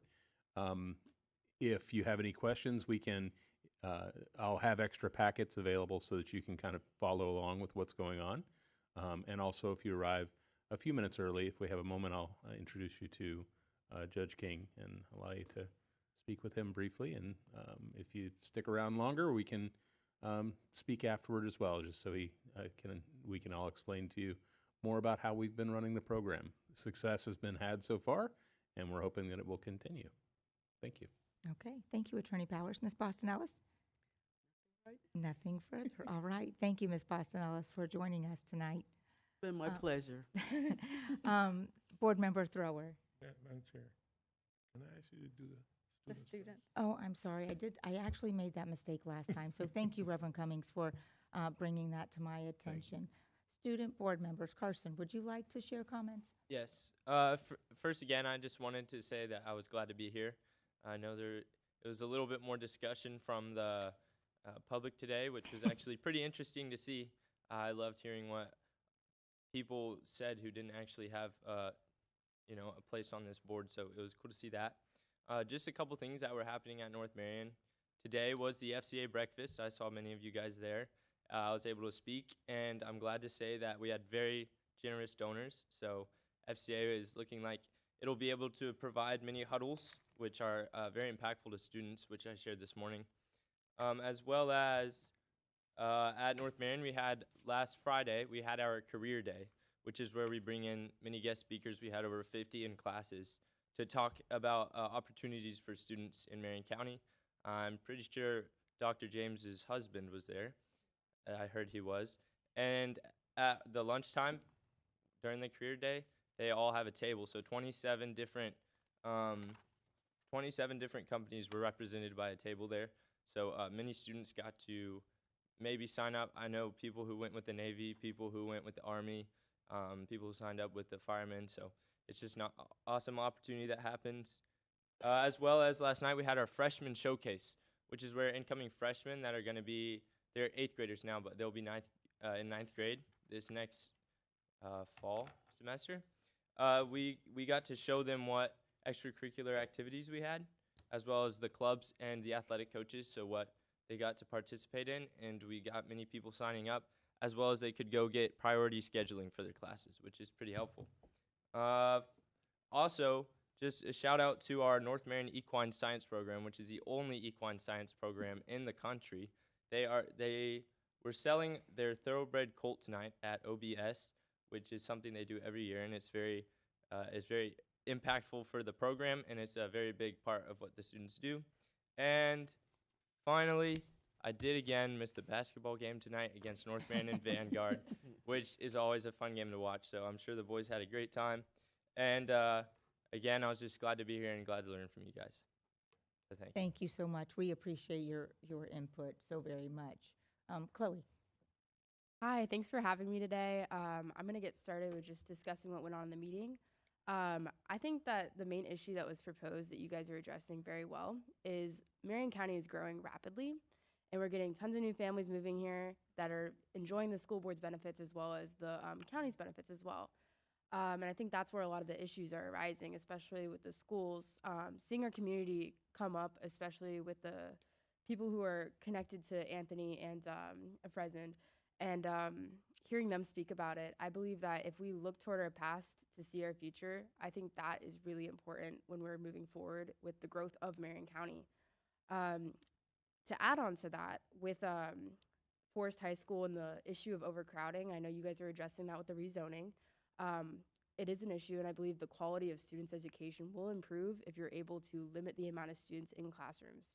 We are over capacity right now, and we're doing fine, but I think students will get a better quality of education. As for transportation, I live close to Magnolias, and I know a lot of students use the buses that you guys provide as complimentary. Marion Camp is very dangerous to cross, especially at 3 o'clock every day. It's busy. I would not want to walk alongside the road there or cross the street there. Absolutely not. Yeah, no thank you. So the buses there, we really do appreciate those, and students do utilize them. So I just want to draw it to y'all's attention. As well as what's going on at Forest High School. So yesterday we had our ROTC mass inspection from headquarters. A lady from DC came down with her boss actually, and we got graded on that. We ended up getting super high grade. We got a 98.5 out of 100, so we're very proud to announce that. As well as North Marion and Bellevue, theirs is coming up later in the week, so we wish the best of luck to them. But we had a great time. All of our students got represented well, and we were very happy about that. I know you mentioned a career showcase coming up. We have that tomorrow in our gym, and that's going to help students get to see career ideas that they could get into and help them motivate them to either employ, enlist, or enroll after high school. Also, tonight, I was so sad I had to miss this, but we had our CCAP Expo for all of the incoming freshmen. We usually have about 500 freshmen attend, and all of our clubs come out, all of our special programs come out, and it's always a great time. You'll see kids waving pool noodles, trying to get them hyped up, and it's a great opportunity for students to meet students who have taken the AP classes and really get a chance to feel out the program. So really excited about that, and we're looking forward to some more great things in the future. Thank you. Thank you so much. Okay, now Board Member Thrower. Thank you. May I defer? I'm still trying to get my notes together. Absolutely. Dr. Campbell, Sure, I see you why not? typing, but No, are you ready? no, that's I fine. appreciate it. I can go. I'm pretty well set on what I want to say. Okay, good. So I did want to, if anybody is still watching after 3.5 hours, tomorrow is an early release day. That's usually something Dr. Gullett says. So tomorrow, and Kevin's excited that I said that. Tomorrow is an early release day. So remember, students go home 2 hours earlier. I'm not Kevin Christian, but this is my voice saying the script. 2 hours earlier. So please make preparation in advance so that you will ensure that your student gets home safely. It's also the day that Bellevue High School senior A students are leaving for their senior trip to DC, New York, and Philadelphia. My senior is heading out, and I'm doing all the senior things. So as a point of privilege, as a mom of a senior, we had the golf banquet, we've had the basketball night. It's like lots of things happening, senior thing, and I'm not going to get emotional about that. Okay, moving on. Congratulations to Dr. N.H. Jones for their perfect audit. I need to ask you to let me do that. Oh, one. I'm so sorry. Well, why y'all won't let me do my own school? because perfect audits are a big deal to me and always have been, and you guys know that, so we all That's can good. talk about them. They are all our schools. They are all, I understand, but perfect audits also are something we all need to care about. Carson mentioned the FCA breakfast. It was a pleasure Amazing. today to be able to attend the Fellowship of Christian Athletes breakfast with so many of our students and coaches and community leaders and philanthropists and community activists.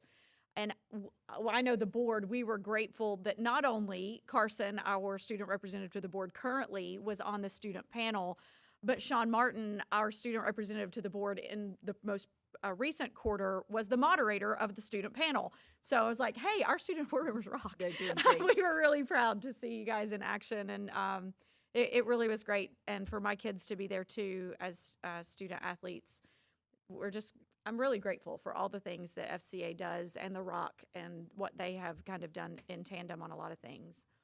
And then I'll kind of close my thoughts with some of what was already discussed earlier this evening. I find it a bit ironic and a bit interesting that on the same date that we received notice of a pause of federal dollars, we're having significant conversations, in my mind, for the sole reason of financial reasons. So procedurally, the school board can only have discussion about any ideas or recommendations publicly. Procedurally, we can only have them publicly. At no time can any school board member have discussion about the school district individually with another school board member. Any conversation about anything that relates to the school district can only happen in public. This evening, many of the comments were made as if this board has already made a decision on our elementary schools on the north side, when in actuality, the conversation only began 5 days ago, when many ideas were presented that day, including one I had not considered of making Oakcrest a K-8. Seemed to have been left out of tonight, but there were lots of ideas that were presented. And again, the school board can only share our ideas publicly. Many comments were also made expressing displeasure for some of the ideas proposed. Those ideas which haven't been fully developed or presented as a defined plan, again, ideas that were only presented 5 days ago as starting points of discussion. Here are some facts that remain. Apart from all of the wonderful things we heard this evening, here are some facts that remain. The school district is about to open 2 new elementary schools at $2.5 million each in operating costs.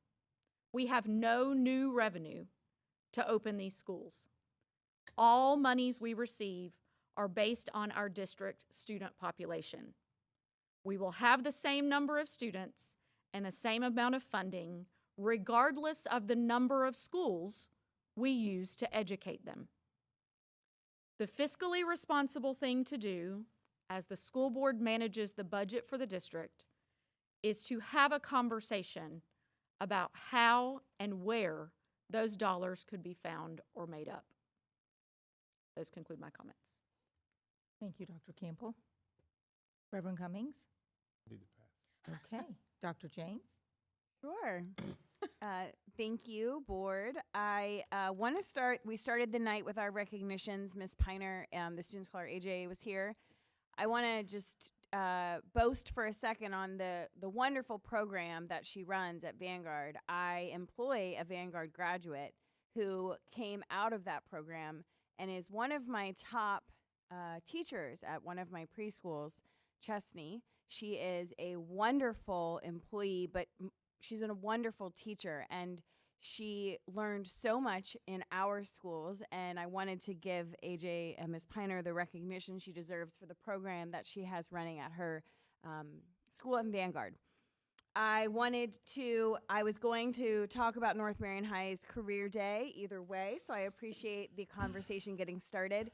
My husband was a speaker. He is a graduate of North Marion, and his entire family tree is graduates of North Marion. Actually, I think it goes back to Ocala High, but I'm an implant, so I don't know all of but I think his grandfather was an Ocala High student prior to the North Marion High being built. But either way, my husband always finds pride in being able to go back and share his testimony, and I think one of the things he said was, this good old country boy from Reddick is now a business owner, and he talked about ownership and entrepreneurship and how those students can see their walk and potentially opportunities that they may not see handy in that moment, but that opportunity is there. And through Marion County Public Schools, we are affording students that opportunity. I wanted to mention too, my mentee, Ellie, who is a North Marion High School student, was a part of the OBS sale today. And so she sent me a picture showing Pride of the horse that we were able to sell at OBS today. So shout out to Ellie and the team that was able to work all day yesterday and today at OBS to represent Marion County Public Schools well.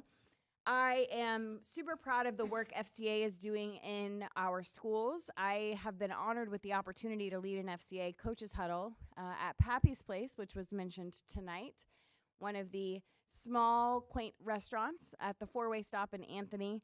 And I get the opportunity to have fellowship with coaches from North Marion High School once a month. And we talk about FCA, but we also talk about North End stuff, and we talk about coaching and needs they have on their campus. And it has really been an honor to be able to facilitate conversations around FCA and just be an opportunity for them to share concerns they may have or desires they have, dreams of new pickleball courts and all kinds of stuff. So it's really an honor to be able to be a part of those conversations.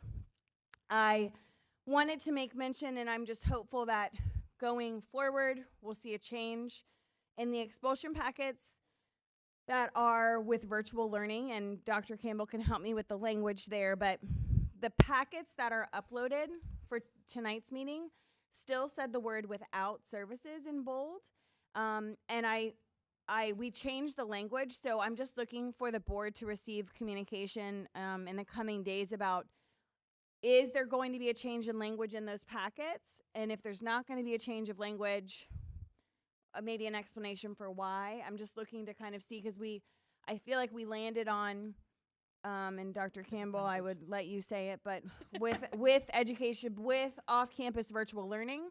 So I'm just wondering why the without is in all caps and bold instead of saying with off-campus virtual learning in those expulsion packets. And so I'm just looking for an answer on that. And Dr. Campbell, you did a very good job of articulating the thoughts that I have for tonight. I moved here 12 years ago to Marion County. I met a good old country boy who grew up in Reddick, and I identify as a North End resident. I live a quarter mile from Anthony Elementary School, and my husband's lineage is long-standing on the North End. I will do what is best for our students today, tomorrow, and every day as an elected official and as a proud community member of the North End. And I look forward to this board having continued conversation about options that could be available for us to be the most fiscally responsible board members. And in saying that, we had conversation about setting a special board meeting.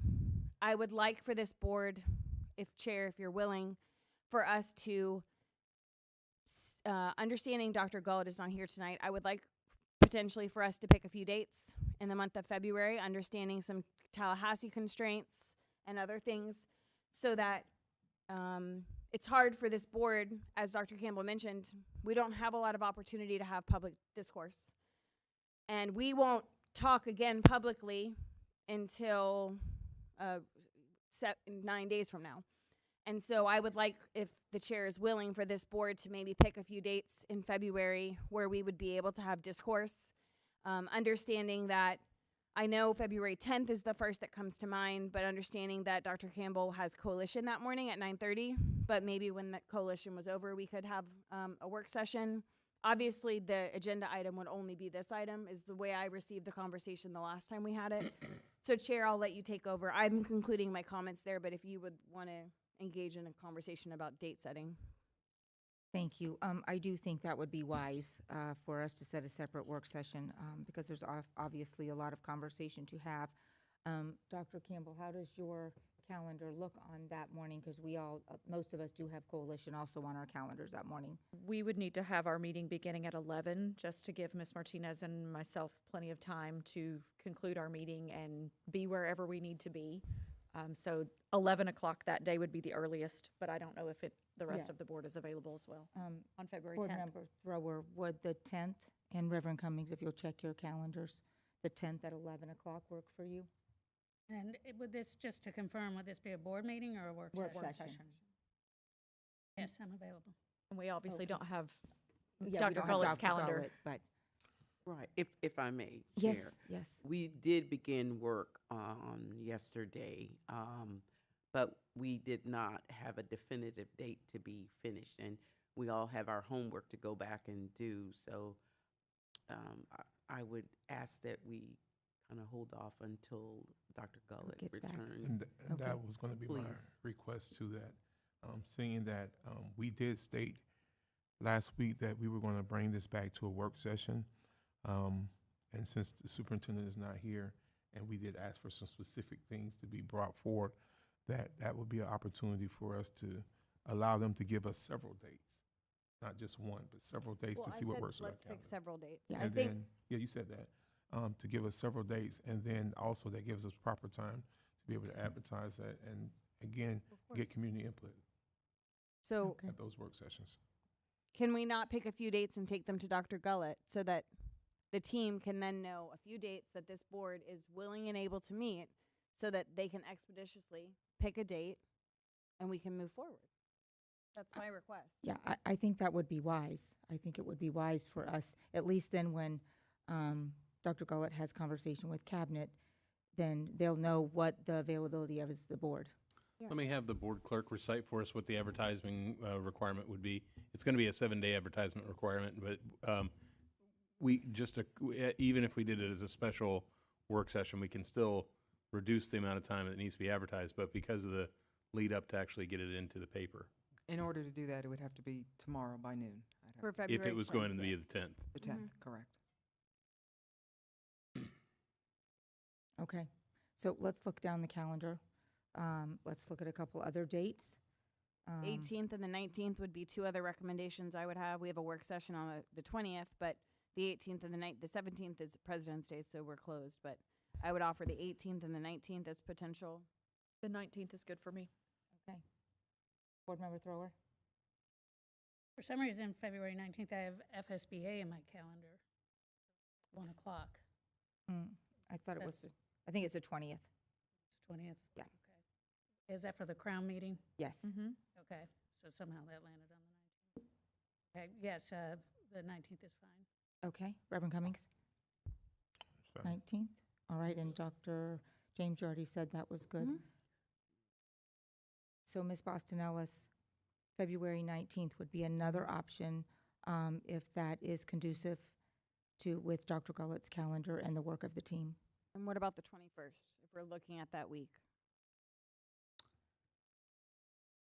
That's a Friday. I could make that work. I have, Okay, I'm getting consensus down here.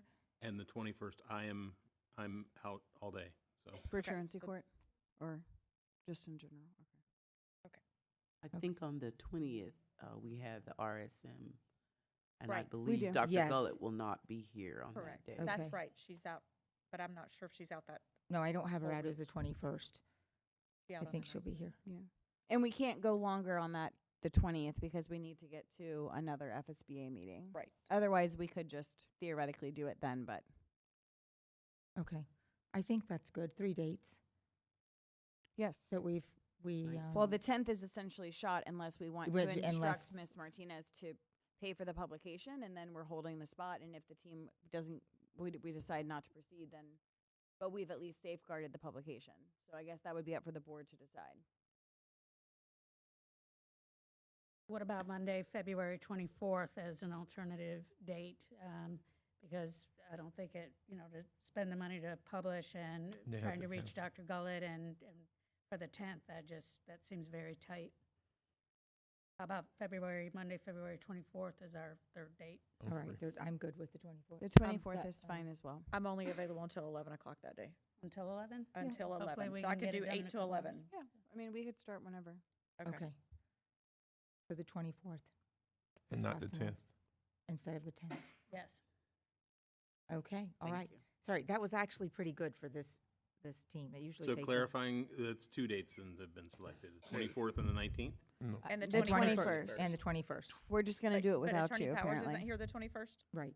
So are we gonna No. have a meeting? Is that what you said? I Yes. am not, I'm not here. I'm in Gainesville on the 21st, so Okay, so 19th and 24th would be the, Okay. 19th and 24th. okay. Do we need one more? Or we can- And I mean, I think it's good. I think 2 is plenty. And this if I reflect back to our conversation from last Thursday, I don't recall any participation from the superintendent. So it seems like she has handed this to the board to lead the discussion on. I mean, to lead the discussion, yes, but we also gave directives to multiple members of Absolutely. her staff that I know she has since had as Ms. Abs- Boston Ellis just said. Absolutely. But what I'm saying is, if the Dr. Gullett were not to be available, I do not think it would be completely off the table for someone of our senior executive cabinet to sit in her place. There was no participation from Dr. Gullett in the conversation last Thursday.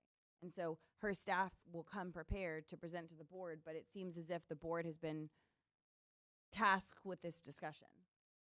So I'm uncomfortable with that. First of all, we're making a decision without her even sitting here. And secondly, it was brought up. It was the first time anyone sitting up here heard about it. So I would say let's make sure we course correct and get this right moving forward. And I don't think getting it right includes leaving the superintendent out of it. well, it's not the first time she'd heard about it. I can say that with testimony because of my personal conversations that I've had for the last 2 years. Well, I stand by what I just said. I do think, Madam Chair, to do the right thing, to make sure everything is done decently in order. We wait on the superintendent and not rush it. Let's be. She has a position. We need to respect that position and allow her to be here to participate in that. Okay. Thank you. Ms. Boston Ellis, we have 2 dates The that you will 19th and the check on. 24th. Yes, ma'am. Yes. Okay. Thank you. All right. the times that the board selected for the 19th and 24th would both be, what? 8 o'clock. The 9 24th. a.m. for the 19th and 8 a.m. 19. for the 24th. Right, because the 24th you have an appointment. Correct. Okay. Thank you, Attorney Powers. All right, Ms. Thrower. Thank you.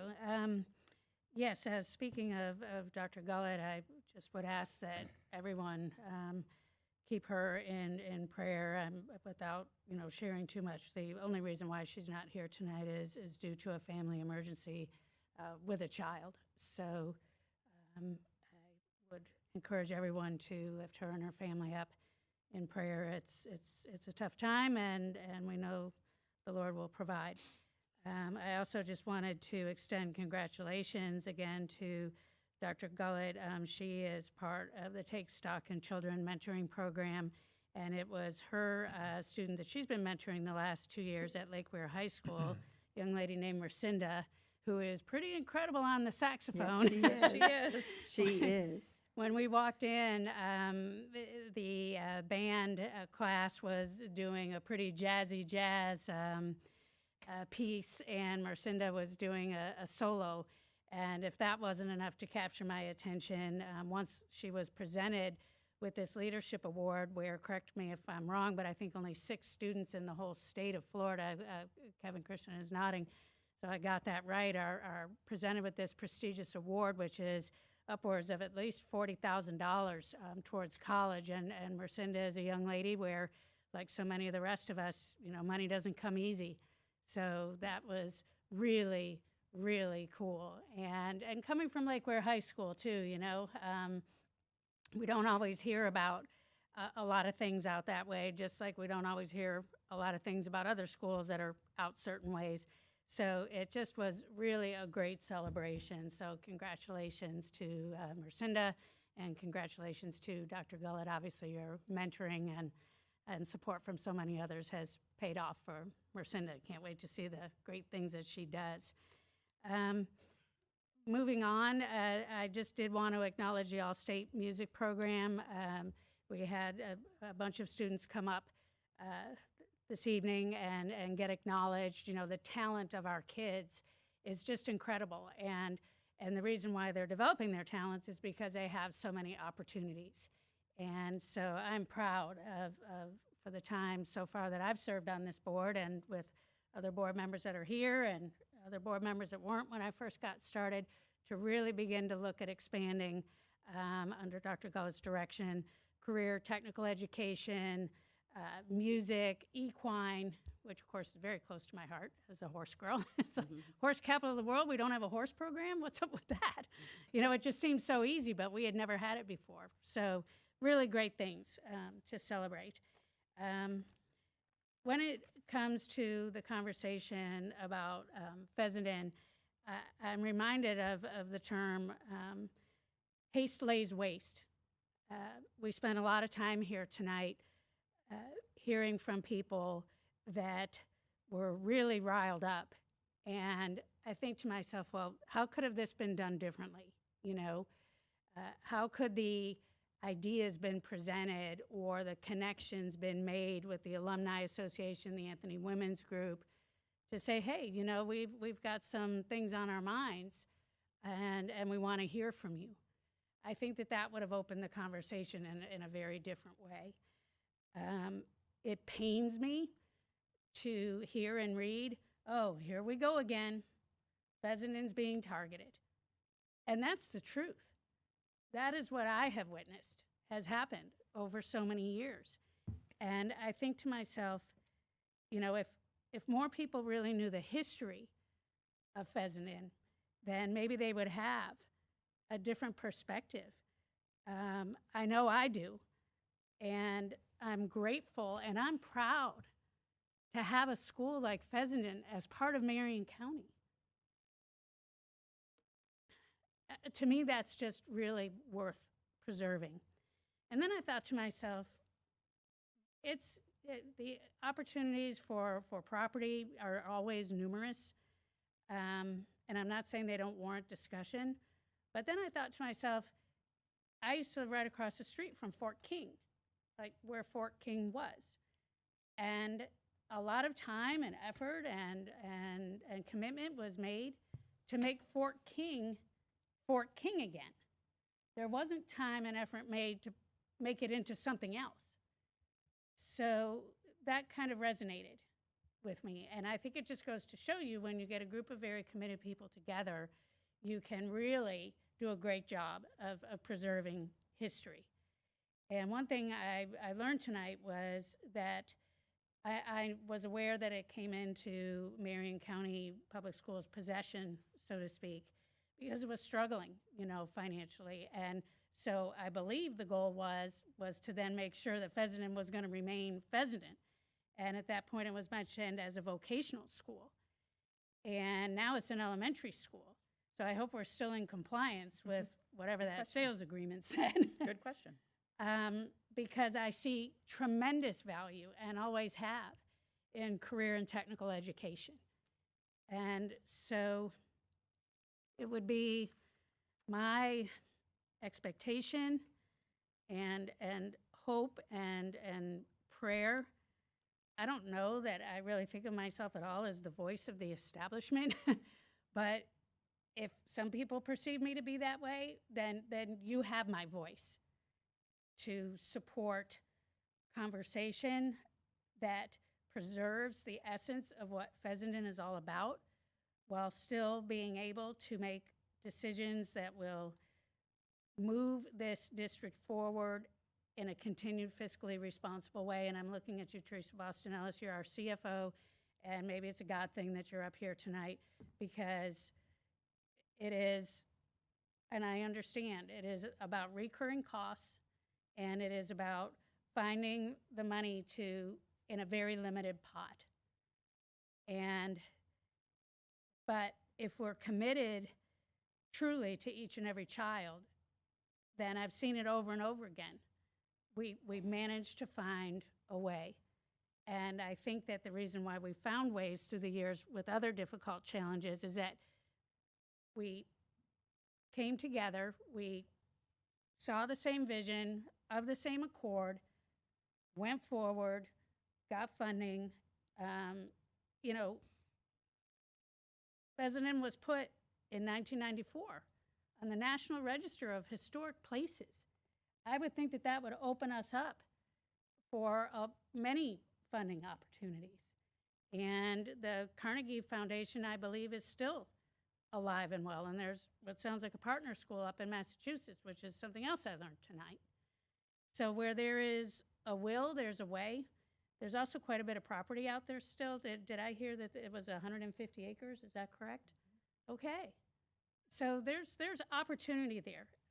And I just think that we haven't quite talked it through yet. And it is clear that as board members, we don't get to talk, you know, outside of the public. So the conversation has been opened. It certainly has been opened, but it's far from over. So those are my comments for tonight. I'd like to thank everyone for coming out tonight. I'd like to thank everyone for hanging in there. I also want to mention Anthony Elementary School. It was great to see Ms. McCrae and Ms. Kramer and Ms. Rangel, you know, beloved teachers that I've known for a long time, hearing the passion and the compassion for the schools. That's kind of what made me think, and it was mentioned by another board member. I floated the idea the other day, amongst other ideas, considering maybe a K-8 for Oakcrest, because at Anthony, same thing, smaller, nurturing, stability, consistency, and kids will come back and tell you what they need. You know, they missed Anthony because they felt safe, secure there, they felt loved. Wouldn't it be great to offer Oakcrest potentially that same opportunity where 100%, because I know from Stephen Ayers, if he's still here, 100% of the kids at Oakcrest are zoned for Vanguard, which is right down the street.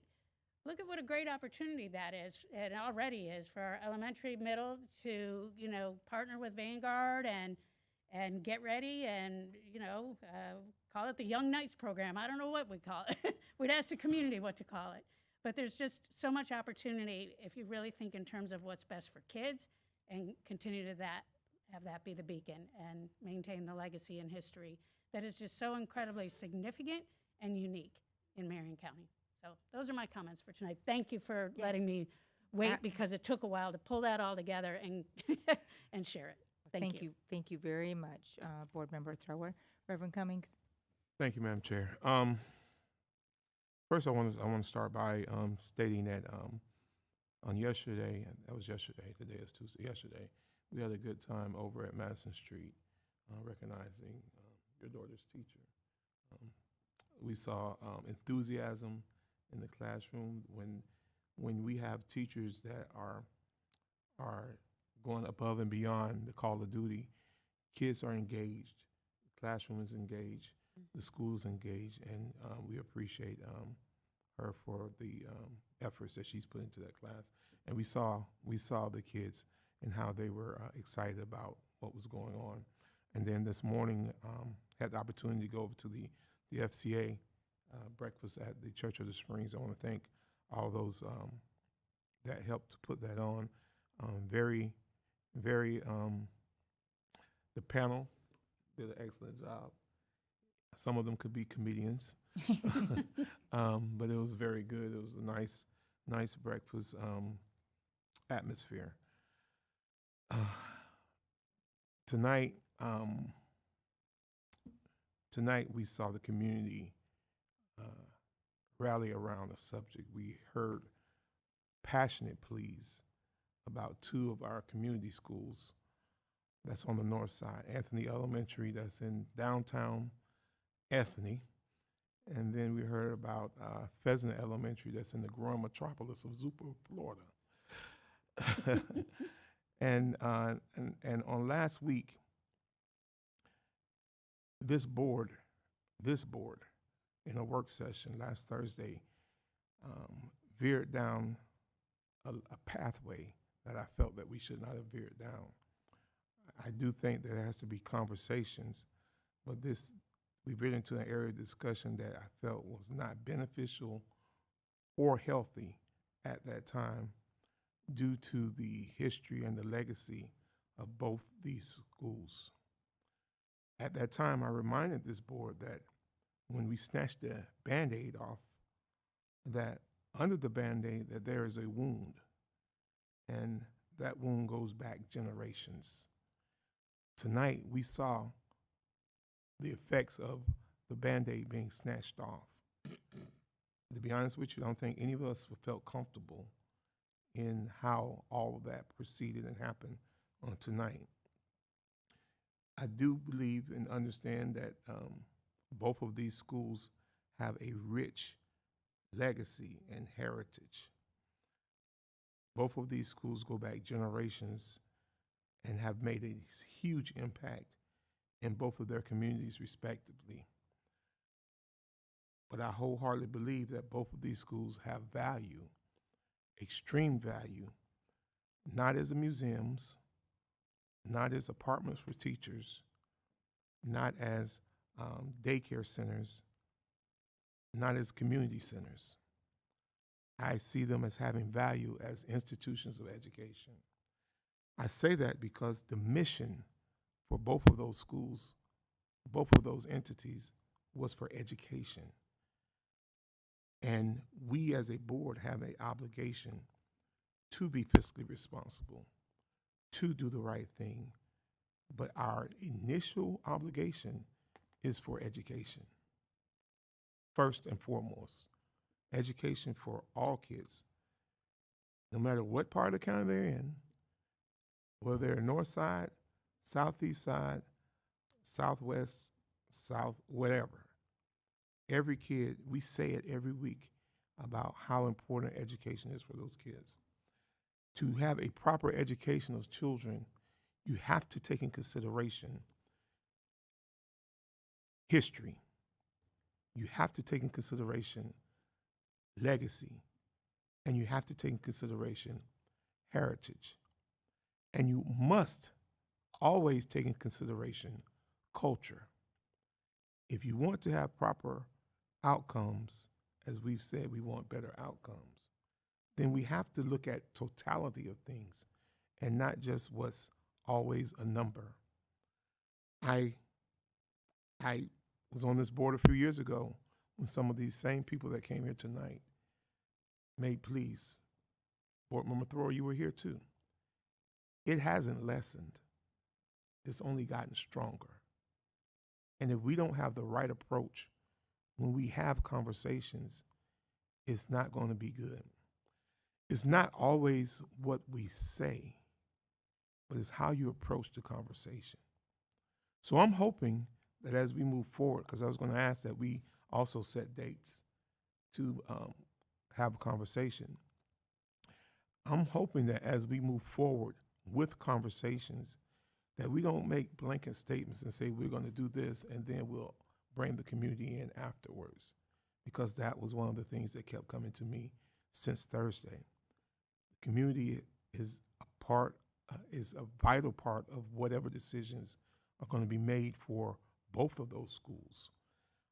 As you can hear, it's not just Fessenden. It's not just the African American history of Fessenden, but it's both schools, Fessenden and Anthony. So I don't want to just say it's a black-white issue. It's an issue about history. It's an issue about culture. It's about respecting the past, and it's about making sure that we do the right thing for all the right reasons, and that we celebrate those things that have been accomplished. There was a lot said tonight that I can agree with and shake my head to, because I come from a culture where I see my history being erased. That's important, that my history is not erased. As a father, as a grandfather, I want to be able to do the same thing that I heard many of these speakers spoke tonight, to be able to go somewhere and say, this is the place that I went to. This is the place where I got educated. I have that option right now because Dr. N.H. Jones is still there. I don't have that option with College Park because the College Park that I went to is no longer College Park. It's College of Central Florida. I have that option right now with Osceola because Osceola is still there. And I have that option to say that with Forest High School because Forest High School is now MTI.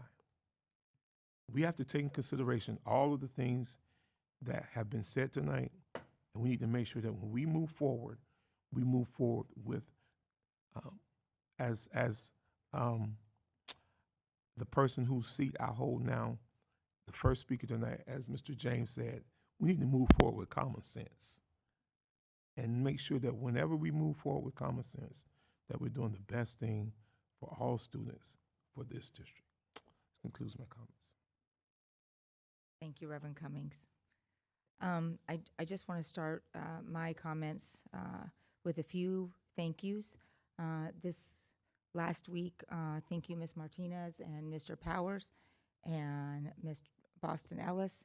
There was a lot of going back and figuring out and working on how tonight was going to go and getting it organized and to do it in the most efficient manner that we could. And so thank you all for working diligently to get all of the, I'll say, kinks ironed out of getting through this double meeting, we'll say, this evening. So thank you all for your dedication to helping us get the work done.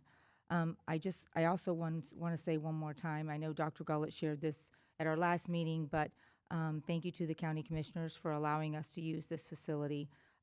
It really has been a pleasure to be in this space, and just really grateful for the opportunity to use it and be here, be in this environment.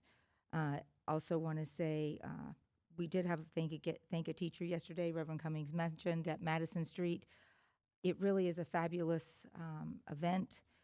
It's just right underneath the Golden Apple activity for the teachers and everyone at the school who receives that. So if you haven't filled out a thank a teacher card, QR code, or submitted one, I would like to encourage you to. And I'd also like to thank HCA Hospital and the Public Ed Foundation for all of their work in getting all those nominations organized and sorted through, and then lifting up our teachers once a month with a celebration for the work that they do with our students each and every day. I have a couple quick things I want to run through and a few reminders. Don't forget the Golden Apple Gala this coming weekend. I know everybody's excited. It's always a big event and a great celebration, so I'm looking forward to hearing about that. I'm really excited about Literacy Week. Our schools are participating in this week. I had the opportunity, which I know many of you have, but I was at Denellen Elementary School this morning. It was just really joy-filled experience. And so I will have to confess, Ms. Kynard came through with a team of people. I immediately felt like I was getting my formal observation, but they didn't stay too long, and I did get to enjoy my time with the students. We had a very nice time, and I enjoyed being invited into their classroom. So that was super great. I can't wait to hear about all the other activities that are happening in our schools this week. Last week, I forgot to mention, we had a really great tour of the bus garage, and the work that's done in the main bus garage particularly, that's where we were, just really exceptional. We got a tour of the facility, and it's the cleanest shop I've ever seen in my life. And my dad had a shop. His shop was, hope he's not listening. My mom is always listening, but my dad. So it's just spotless. It's really, the work that they do is amazing. So I just wanted to give a shout out to that team and the work that they do. Elementary Honor Choir is tomorrow night at the Riley Arts Center. If you don't have anything on, I'd love to see you there. Technical Working Group met last week, and we are going to meet board, I think it's already on your calendar, for March 12th. It'll be at the Livestock Pavilion, so hopefully you all have that date already on your calendar. And I think that might be it for me. So just a lot of great things going on in Marion County, a lot of things to celebrate. I'm just always amazed at all the great things that are going on each of our campuses. And with that, at this time, the board is going to go into recess at 9:28 p.m. for the off-air portion of the board meeting.